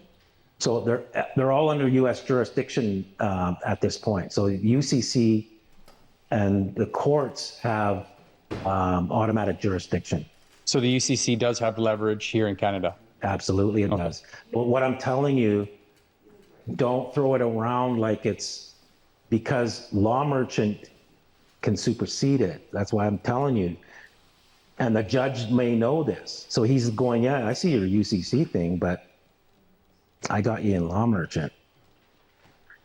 Yeah, as soon as you go to law merchant, they don't have the trump card. They can't get any higher. And law merchant is based on the principles of equity, which is about honor, truth, etc. So they're always on the lie side. So they lose. And that's when the judges start running out the room. And I saw that. I didn't know why. Now I'm telling you why, because I had to figure out why is that guy running out of the room? Because I put a piece of paper with ink on it, but he's running from it. Okay, what is this? A boogeyman. Well, yeah. Well, I mean, he's booting it out of there, right? So, and then I saw all this other behavior. So that's why I went and deconstructed, reverse engineered it, because I'd seen it working, and I'm like, wait, what is it? Because I don't even know. I thought it was coincidence, and like I said, it took me 3 times, and I went, okay, there's something going on with this pieces of paper, and I don't know what it is. I need to find out, and that's part of what I just showed you here. Thank you. I got 2 more questions. Sorry to drag this on. In regards to Evan, is the only way to invest in the space through issuing these notices of liability? Yeah, you don't invest. It's not an investment. Yeah. It's literally a currency change. So we're taking, if you understand how like a debt note works, that bill, where is it? That bill right there is a lien.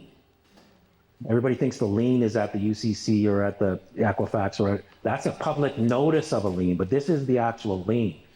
So this is a debt against the current system. So all their pieces of paper have gone down in value by that much, and it's now on this piece of paper.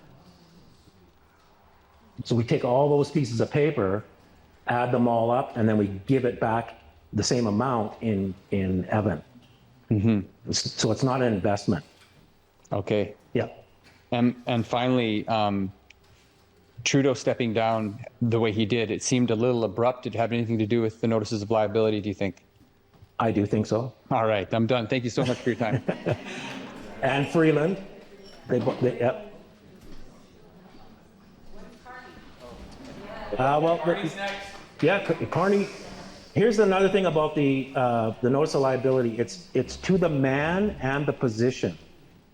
Mm-hmm. So it's like, and if the man leaves the position, it stays with the position and follows the man. So it splits, and you're doubling up. So Trudeau can't run from it, and Carney inherits my process and everybody that had Trudeau.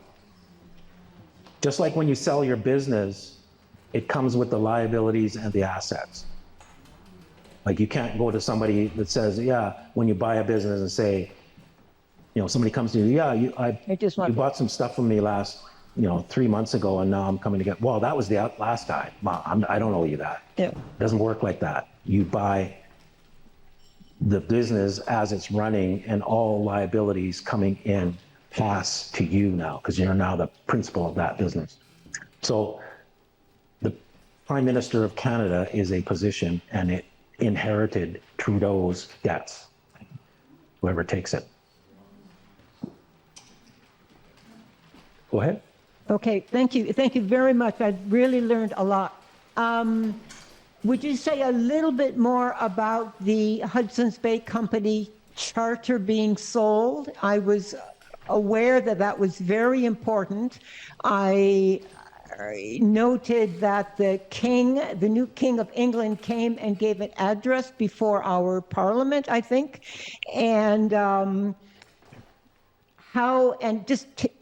a little bit further on the last comments that were made, how is this going to impact Carney?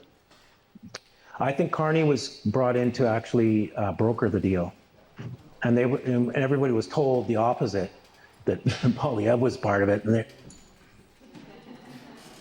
nobody was going to vote Liberal until they joined Orange Man to the opposing side. Oh, now I'm voting Liberal. I don't care who's in there. And that's what happened. So it was on purpose to get him in there. And then I think he came to, broker the deal. So the Hudson Bay Charter, signed by a king, giving a known a privateer, a pirate. It was his cousin, and he was a privateer, and he was an alleged slave trader. He was given all this land and all this power and authority to make laws. It's written in there. They could make their own laws. So if you understood that, and they had courts, and then they had armed forces and all that, you really wouldn't know the difference between that and a country. There's if they can make laws and enforce them and print money, as we saw, well, how would you know that it wasn't a country? Back then, they did know it was a private organization. And so people were shooting at them at their forts. So in order to fix this, they formed the Dominion with the known provinces that were there, Nova Scotia, New Brunswick, Upper Canada, and Lower Canada, in order to get Rupert's Land, which was a big chunk. Let's see if I can go back there. A big chunk of land that went into southern Alberta. None of it went into BC. And this is why they have a big problem here. Are they coming out of BC? No, they came out here, but they weren't allowed to. So this is always a little bit of a thing out here. And they have to, we're on unceded land. None of this was supposed to be European type land. So they were given all this land and all the resources and everything that comes out of it, mostly to do with the beaver, the fur trade. That was its prime thing. So that charter was a perpetual succession charter, and inside of it, it said that whoever owns it, whoever's governor at any given time, can change the name of the company and the seal. Canada is a name. The Great Seal of Canada is a seal.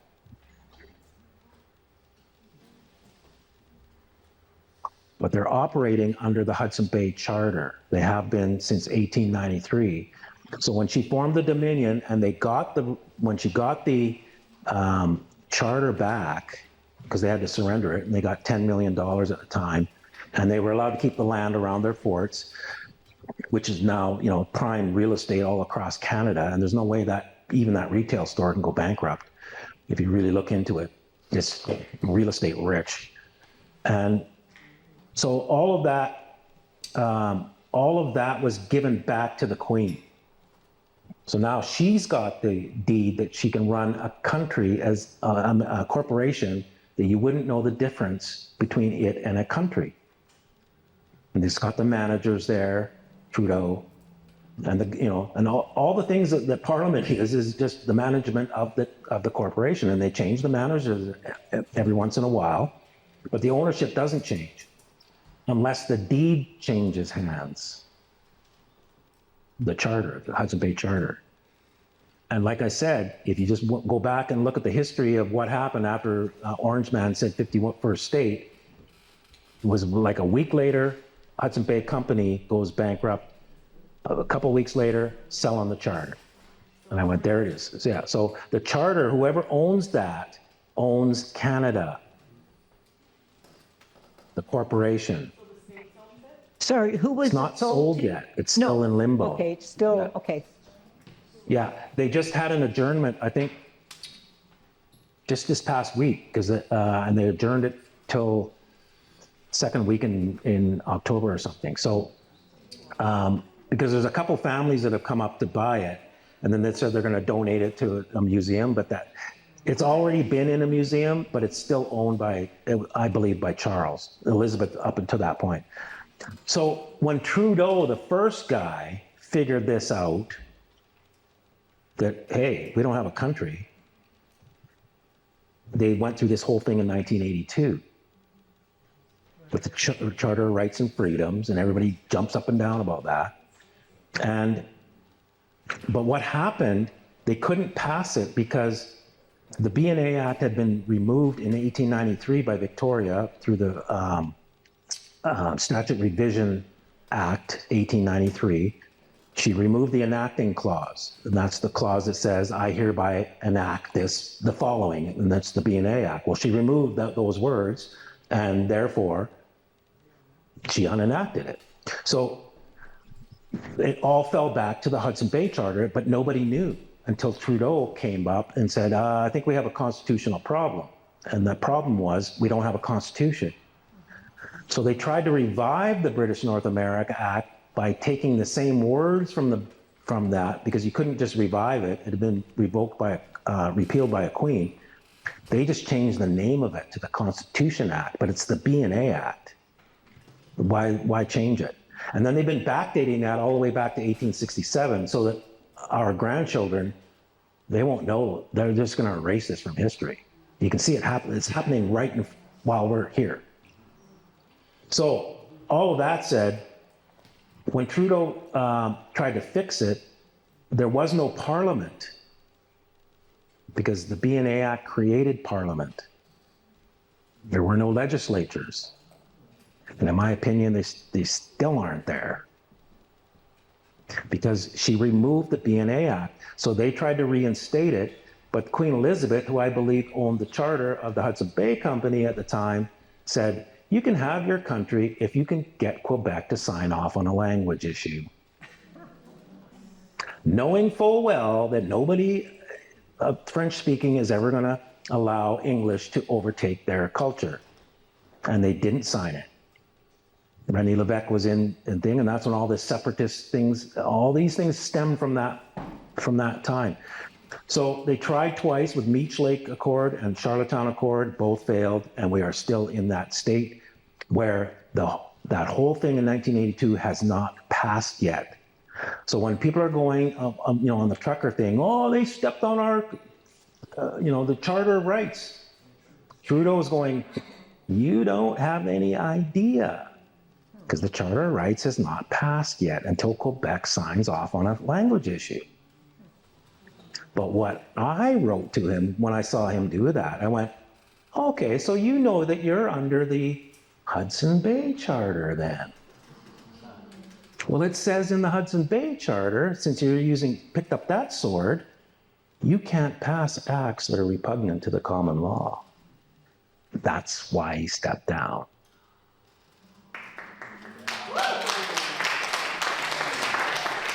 So you want to read this charter because it has limitations and they have stepped all over it. If you understand that you can't pass acts that are repugnant to the common law, then it makes sense why they're not getting royal assent. Hardly any acts in any legislature or the parliament get royal assent because the royals going, I can't sign that because the Hudson Bay Charter doesn't allow me to. And they don't tell anybody. And when you challenge them on this, royal assent, they come up with, because there's no signatures on it, they came up with, well, she raises a finger and then the clerk writes it down. I'm like, what? So you're putting people in jail based on acts that somebody might have done this because maybe their eye was itchy? Oh, yeah. No, she nods her head. Okay, so which is it? And number two, Iona Campanola said she has to sign them. And I had that in a speech, and that just blew everybody up. Judge left. They put in Stephen Point, took Iona Campanola out. They're lying, thieving pirates. And you can beat them in Law Merchant because that's their go-to, that's their ceiling. So learn it, as much as you can. Oh. Thank you. Just one final follow-up. So are you saying Trump understands this? Yeah. Or, okay, all right, thank you. Yeah. Thanks for coming and speaking with us, Cal. I really appreciate your succinct and clear presentation today. I'm asking a question from a little bit of a different angle. That part of my mission here is to create safe containers for communities as we pass through this process, because this is obviously a process that we're passing through, and there's different patterns to what we will go through in that. And I've been learning about PMAs and creating what looks to me like unincorporated associations in order to stay essentially as a group out of the court system and in the private. But the one issue that seems to be the sticking point as far as like creating unincorporated association is, while I can potentially create a safe house for a group of people, like say I'm doing events and things like that, we come, we go, and it's no problem. But when there's land involved, and if somebody has an issue or takes issue for some reason, that the concern is that someone could go after the land, and that the title as it stands right now is enforceable by the government structures. And I want to know if there's any information about what direction we would go in order to ensure that through this process that we can protect the relationship that we have with land. That would be through a trust. So you set up an international trust with the PMA, a trustee, and the PMA can operate on it, or however you want to set that up, but the trust is what protects the land. So now they have to go through a trustee. So it's not tied directly, like the PMA or any one person is not on title. It's a trust is on title, and there's a trustee, a third party who's basically disinterested. So would you still carry the title to the land as it stands, but give it to a trustee? Yep, you can, because the trustee can interface with the current system. Okay, and Yeah. mhm. And then I guess a follow-up question to that would be, obviously a trustee would need to have experience with the system to comprehend the language in the system and be able to relay that back to people in the private. Where would be a good place to look for people who are interested in collaboration that have experience, even just in consultation? I think there's some people in the room who have gone down the trust road somewhat. Okay. Put up your hands if you want to, those that have.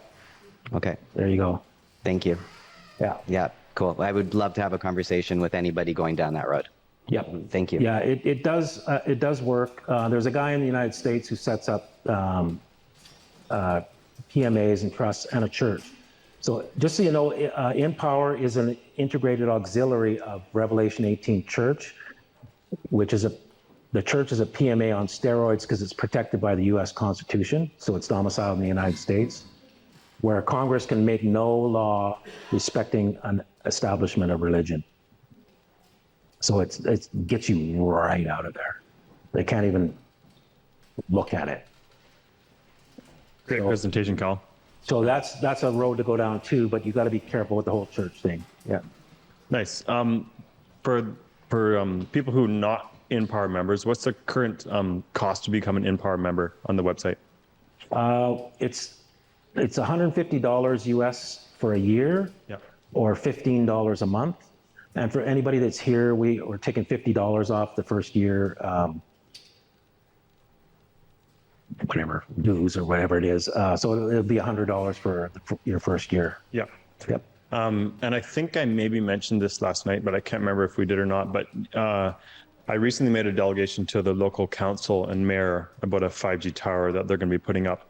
Is it worth potentially including local council members as respondents for an issue like that, or are they too low down in the totem pole to make a difference? No, they're not too low down the totem pole, but they have to be tied to the 4 agendas that we have. We have to stick to those 4 agendas. Right. So smart meters, 5G, vaccinations, or the spraying in the air. Right. Yeah. Okay. And then in regards to the NOLs themselves, what I've noticed is that there's generally 3 costs. 1, the notary, 2, the printing of the NOL, and then 3, the mailing of them. And the lion's share, in my experience, and I'd be interested to hear what other people have experienced, but the lion's share of those costs are around the mailing of them, usually, especially if you're doing a bunch of them. But because I was doing 5G as my NOL of choice, I noticed that sometimes when people have different respondents, let's say, like I'm sending NOLs to all private 5G respondents, but if you're doing a geoengineering NOL, it goes to government officials usually, and those people are free to send mail to. Yeah. Is that right, usually? That's correct. So depending on which NOL you're thinking about doing, you may incur more costs or less, depending on what your choice is. Yeah, any mailing to any MP or any government official of, in a legislature or in Ottawa is free in Canada. Right. Yeah. Cool. And then the last question I have, when we're talking about Evan, I think I remember I heard you talk in past about you have to have had sent a certain number of NOLs to receive an Evan in return. Can you talk a little bit more about that? So once you have this bill, where is it? No, it's for. Once you have this bill,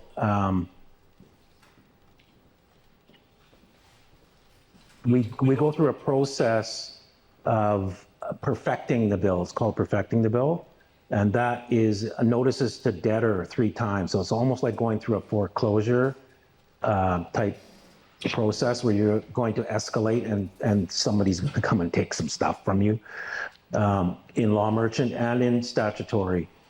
So once the bill has gone through those steps of notice to debtor 1, notice to debtor 2, notice to debtor 3, that's a perfected bill. Those are the ones that are now payable in Evan. So it takes, I think, 9 months to get a perfected bill if you went as fast as you could. Right. So each perfected bill becomes an Evan. Yeah, it now qualifies to be in the pile to have Evan distributed. Yeah. Okay, cool. Yeah. Thank And you. it'll all be automated. It'll all be very clear. Anybody can, anybody that has more tech savvy than me can go in and see exactly where everything is at any given moment. And everything will be very transparent, very clear.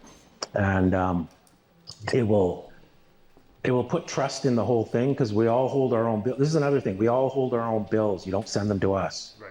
So it's decentralized. Yeah. So the value is not at a bank or in a building that they can blow up, Building 7 or anything like that. It's spread out all over the world. And we trust that each one of us is going to hold our bills and keep them intact because that's the so-called value. And so it's a trust-based system.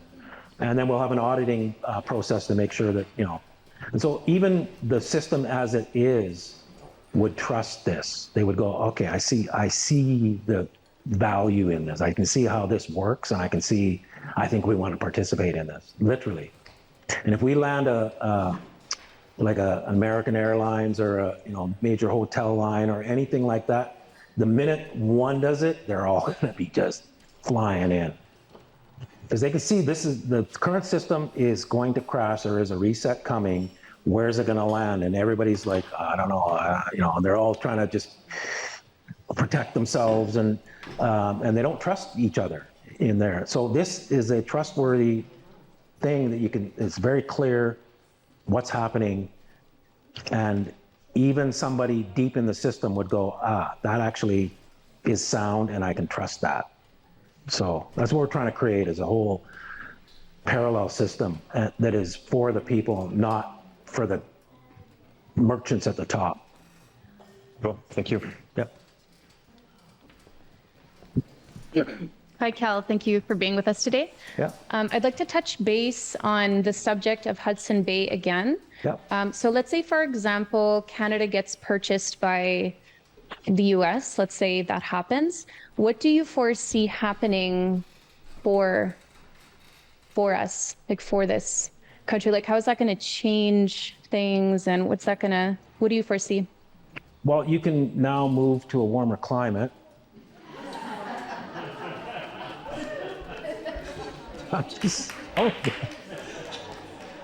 If you wanted to.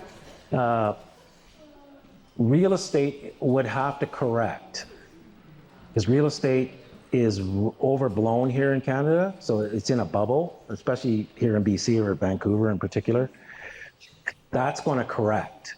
So, depending on where you are in that, if you own a property or a house or something like that, or a mortgage, if you're early, I would almost want to get out if that's going to happen, because you're going to end up upside down. You're going to end up owing more than the property is worth, and you don't want to be in that position. If you already paid your property off and you're just living in it, then that won't make any difference. Your property value will go down, but it won't make any difference because you're just living in it. That would be the main things. Business-wise, I think things will open up a lot more without all the sanctions at the border. The border, running the border costs an incredible amount of money. So having that gone would speed a lot of commerce up, speed a lot of travel up. There's a lot of good things about it. They're telling you, it goes up, true north, strong and free, stand on guard for thee, and all that stuff. But it's really a corporation, and the country idea, we've been lied to. So do we want to be part of the United States? It has pluses and minuses, and I don't think it's all bad. I think there's some good things. So, yeah. Thanks. Hi, Cal. This space also doubles as my church on Sundays, so welcome, everyone. Come again next Sunday, too, 10 o'clock. My question is specifically towards the EVAN, which I'm gathering is a cryptocurrency. Yeah.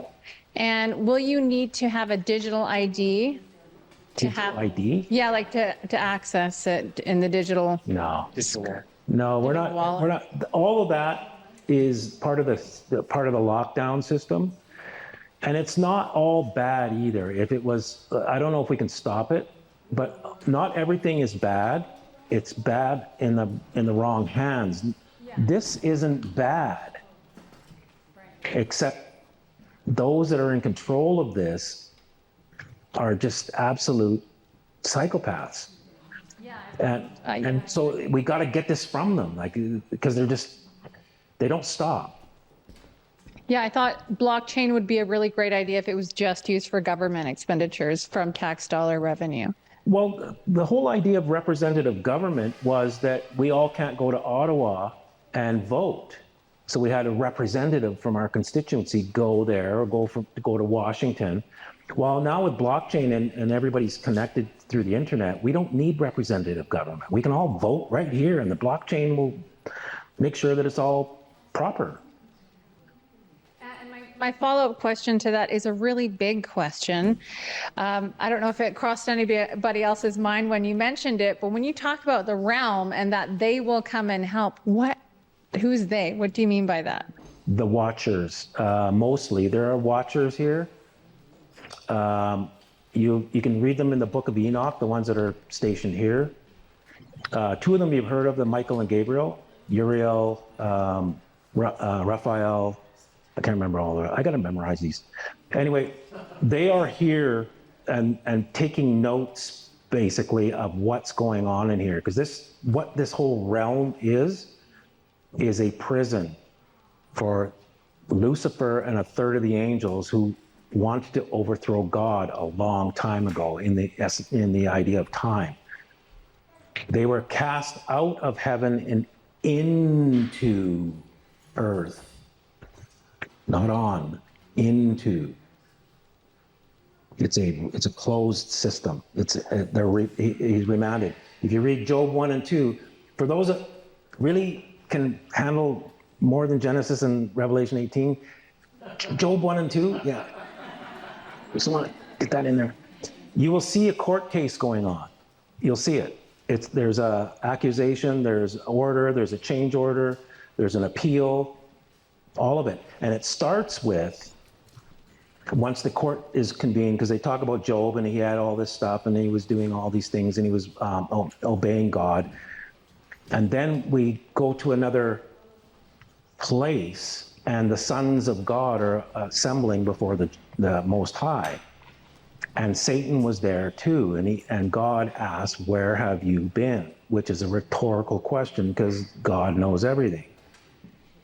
I've been in the earth, walking back and forth in it. Hit the wall, hit the wall, hit the wall, hit the wall. It's a prison, essentially a prison. Man was introduced after the fact, came from the earth, made from the dirt. Like we have the composition of the earth. Same water, mineral things, all that. And then he breathed. For those that understand breath, he put chi, the essence, prana, all these words. God put himself into that pile of dirt and he became a living soul. And we were put here to settle that old claim of the third of the angels and Lucifer that want to overthrow God. Let us make man in our image and in our likeness, and colon, which means further explanation of what image and likeness are, and give them dominion over the fish of the sea, the birds of the air, and everything that creeps upon the land. That's the three realms inside Earth. That's your solid, liquid, gas. It's your common law, admiralty law, and spiritual law. It's your that's the three realms in here. So we were put here, given dominion on instead of God and Lucifer. We're acting as agents for. And it's our decisions that is going to settle this old claim. Now God is the judge, but he's also a litigant in it. He's a party to the actual action. So there's a seeming conflict of interest, which Lucifer, uses, but God is just. He never cheats. That's why they can't come in here. Those out there follow the rules exactly. Those in here, they pretend like they are. Oh, I swear to this, and they got their, and just doing the exact opposite. So, but the hint is in Revelation 18. That's why it says, take the cup, commerce, give it back to them, and then I can now judge the whole thing based on their responses, and their responses are, and seriously, and everybody goes, well, how are you gonna collect the bills? We don't have to collect the bills. The bills are the money, number one. Number two, it's all going up there because the watchers are writing everything down. Like, they're like the court recorder. Yep, they did this, they did that, they did that. We have the watchers written right on the very top of our document. This matter is before the watchers. And we've got people that run from that, not the money. They run from watchers because they understand this. Thank you. Hi, my question is about the signature, as you just described, how it creates money. And I'm wondering how biometric ID, like facial scans or iris scans, will work. Will that replace the signature? Yeah. Yeah, they've taught us, they're teaching us to get away from this because even this has ties. Like you can see how, when I went through this, you can see how it changed from this and then you started to see these, right? They want to get rid of that. So now everybody got cards, bank cards in my lifetime. In my lifetime, if you wanted to get money out of the bank, you went to the bank when it was open and you got your money out. There was no other way to get it out. And you signed a piece of paper and they took your signature and they would check the card and I grew up with that. Everything was paper. Then when the cards came out, now you're getting stuff out of a machine. Now people are tapping. And if you understood what I said about signatures, that's a signature. And you have no idea what they're doing with that. And then it's going to go to what you said, mark in the hand or irises and all that stuff. So they're going to commercialize and try and get more out of our trust than we've been getting through speeding fines and jaywalking and whatever. So that's where they're headed. But we can beat them to the door. We have dominion. Remember that. And that was agreed upon a long time ago. So, but we got to take it, because if we don't, they get it by default. They do everything by default. So we have to take our dominion and go, this is what we want, and it will be judged, and it's all written down. Yeah, so, yep. Thanks.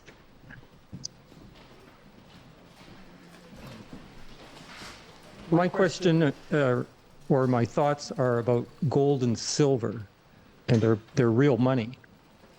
And your talk today is about money. Well, gold and silver are metals, and they have principle. Like they're special metals. But the thing about the metal was, and I didn't bring them today, but an ounce of silver and 2 ounces of silver, you can see the difference. It's twice as much. This is not. And so that's the main principle, is that you couldn't cheat it. They tried cheating, like the Romans were shaving, putting the little grooves on the side and just taking a little more silver off. And then they tried, having different metals. So they tried cheating, but the whole idea of metals is it can be easily weighed and you know exactly what you've got. But it's just a metal. Aluminum would work just as good, is what I'm getting at. So it's not the metal itself. It's just the medium. It's a medium of exchange that is harder to cheat, because 2 ounces is always going to be twice as much as 1 ounce, and you can put it on a scale and go, "No, you cheated me, dude." About a week ago, I had this question was why aren't we billing for precious metal instead of dollars? Well, the precious metals, I would not keep your wealth in that form or in a digital form in a bank. At least with the gold and silver, you've got a thing. And you can have art, you can have a car, like a thing, not fake stuff. You got to have like 3D hard stuff. So gold and silver work really well for it. But you can have other things that hold their value. And if everything went, and I don't believe it is, but everything went really south, rice is going to be the most valuable thing. Like, it won't be gold and silver.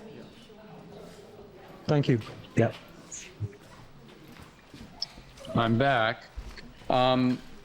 I just wanted to know if you had any resources that you could share online that would give us more material to study when regarding law merchant.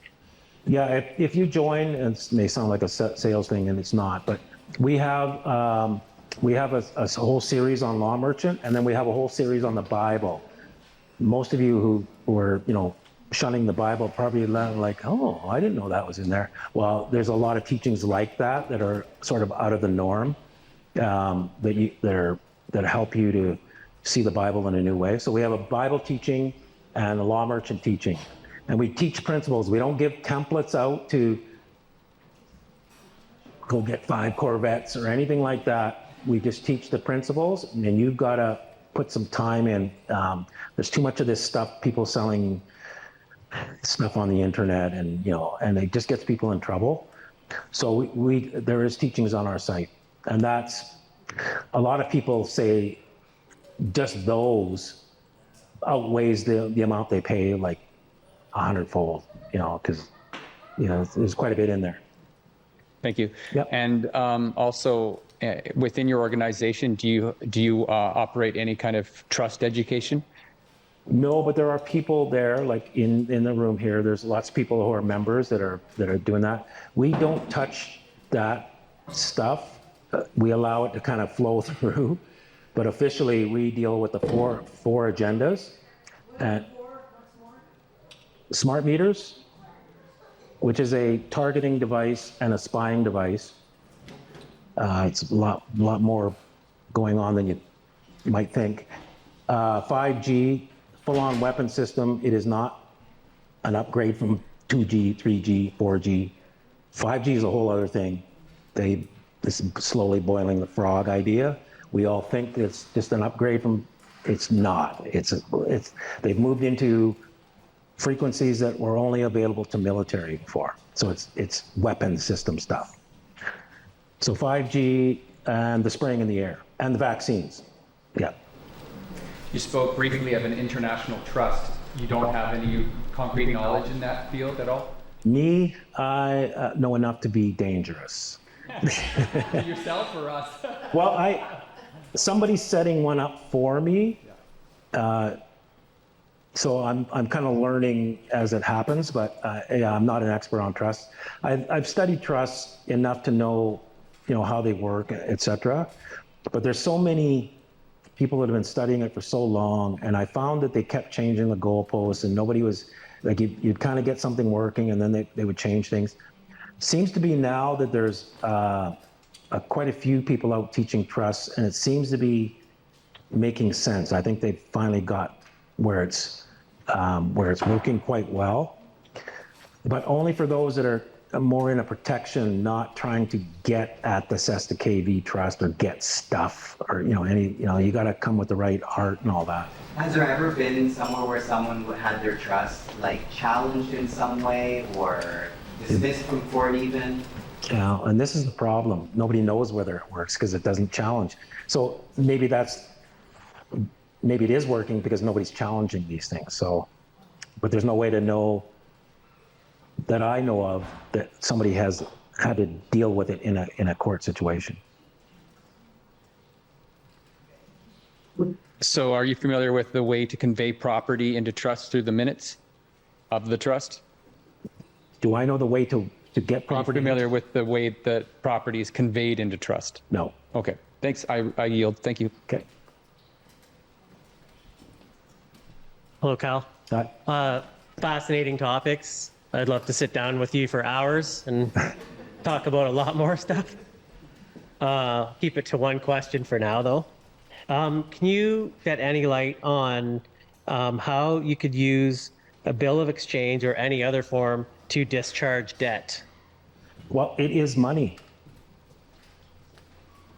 So because of this, they took money off gold, everything went on paper. They just didn't tell anybody, and they turned us all into merchants so they could make money off of us. But if you turn that around, you are the one making all the money. Like, it's us that creates the wealth, but they're siphoning it. They get the benefit of it. We just, are acting like slaves. So if you look at in the Financial Administration Act, right there, this is what you want to go armed with. So, and you say to the judge, if they drag you into court, is money not a negotiable instrument according to this act? And isn't a bill of exchange a negotiable instrument? Ergo, my bill of exchange, if it meets the definition of a bill of exchange, is money. You tell me it's not, Judge. Never do it. So what happens most of the time is if you do these things and you understand this stuff, it never gets there. Because when the party that wants to take you there, once the judge sees it, he's like, not in my court. They don't want it on public record. No way. So you got to know the stuff and articulate it early, settle with your brother on the way to court, and it won't get there because the judge isn't going to be the first one to do it. I've seen the best judge I ever saw, because I had, accepted for value all across my child support thing.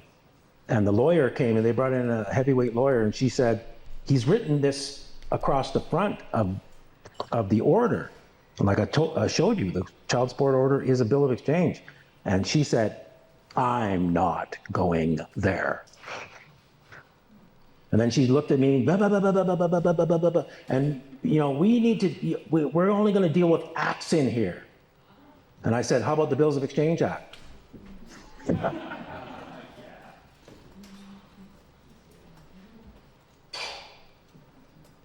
They had to, okay, we gotta stand down. Uh-huh. So they don't allow me into court anymore. They don't drag me in there for anything. To tell people I would have to be naked, dragging a dead body, shooting an automatic weapon in the air before they'd be like, well, could you just maybe put a silencer on the thing so it just,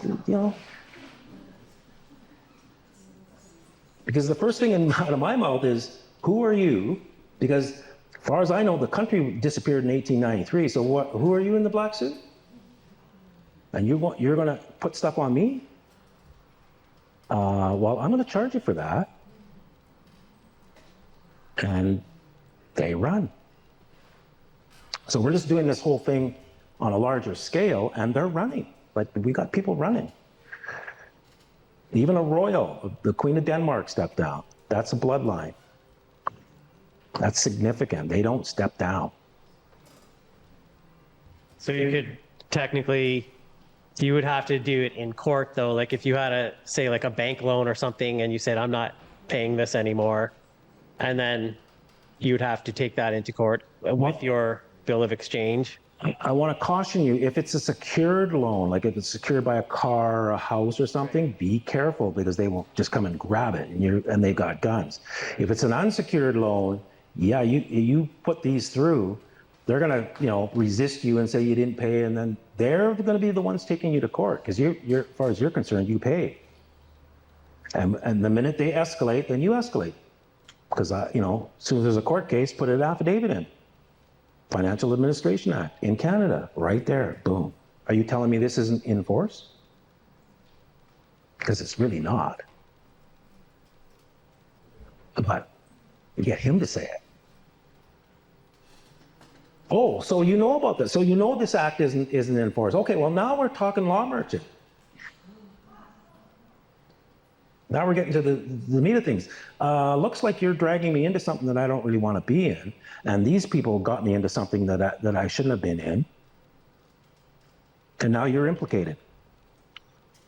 Once you understand it, you can really, it will leave you alone. I'm a prime example of it. And it gets spiritual. It's not because I'm well known. You all think I'm famous, but I'm not.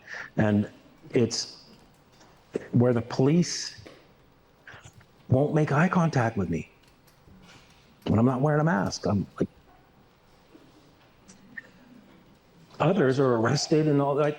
I'm walk right by them. These are not the droids you're looking for. This is I'm dead serious. And I had to have them 3 times for me to go, okay, There's something going on there. I gotta figure this out. What is it? Because it's not a coincidence. Literally, my reality cannot be infringed by theirs because I hold it so strong. It's like a bubble that goes through their reality and they can't do anything about it. And if we all join our bubbles together, their reality will literally disappear. It's that level of stuff that's going on. We have dominion in here, people. And it's written on page 1 of the Bible. Page 1. It's not a coincidence either. You don't have to go too far. All right. Yeah. Hey, Cal. Hey. I was wondering if you could speak a little bit more about the impact the notice liabilities have been having on, say, high-profile people as kind of that jiu-jitsu move to fight back. Like you've mentioned a few, but there's been a lot. Well, the Queen of Denmark, the Danish people were more shocked because she's been there almost as long as Queen Elizabeth, since the early 50s. And her mantra, something she said all the time, is, I will never abdicate the throne. I will be here till I pass away. And then 2 years ago on New Year's Eve, normal things, oh yeah, blah, blah, blah, blah, blah, blah. Oh, and by the way, I'm out of here in 2 weeks. And they were like, what? So we've had 3 premiers in Australia, all stepped down within 15 minutes. The third one, I can't remember her name. Even in her article, she says, I talked to one of the other premiers, and then I decided I should step down too. But they don't know what it's about. It's all in the news. But they all got notices of liability. We've had the lieutenant governor here, lieutenant governor in Quebec. I don't know if we have time to go into that story, but what time are we at? This is the last question. Oh, okay. All right. We had some people, no, I'm not going to go into it. Yeah. But anyway, yeah, he stepped down. The head of the CDC stepped down during just after COVID. Health ministers all across Canada. They had trouble putting one back in, I think in Nova Scotia. Like nobody was taking the spot. I'm spot, like, you know, you work your career to be in that spot and like, I'm not really interested in it. So yeah, it's having an impact. That's not the main thing. The main thing is we're gathering bills of exchange. That gives us encourages us that it's having, that something is happening, because you can see the reaction of the system. But really we're taking, this is the biggest transfer of wealth the world has ever seen. Without us even doing anything. Like I said, it's literally speeding up. And we're not adding, like I'm not doing anything more than I ever was, but it's like 39 billion is quite a, put it this way, 39 billion with about 400 people sending. If you add a number, so we're now 4,000, now it's 390 billion. You add another zero, so we're at 40,000 people. We're at 3.9 trillion. Add another zero. It's not that many people. And we're actually making more money than the United States of America, their GDP. We can literally overwhelm the system. Where this becomes the new currency and their currency, we just ignore it. So when CRA comes by, yeah, you owe us X amount of dollars. What are dollars? We don't do dollars. You guys are over there in the Wizard of Oz land doing your dollars. You can wipe your bum with them if you want, but we're not using them. It's literally that fragile, people. It's based on our belief in it. But if we don't believe that has value, it doesn't. Because there's no inherent value in it. There's nothing to redeem that with, and there used to be. Okay. Thanks. Yep.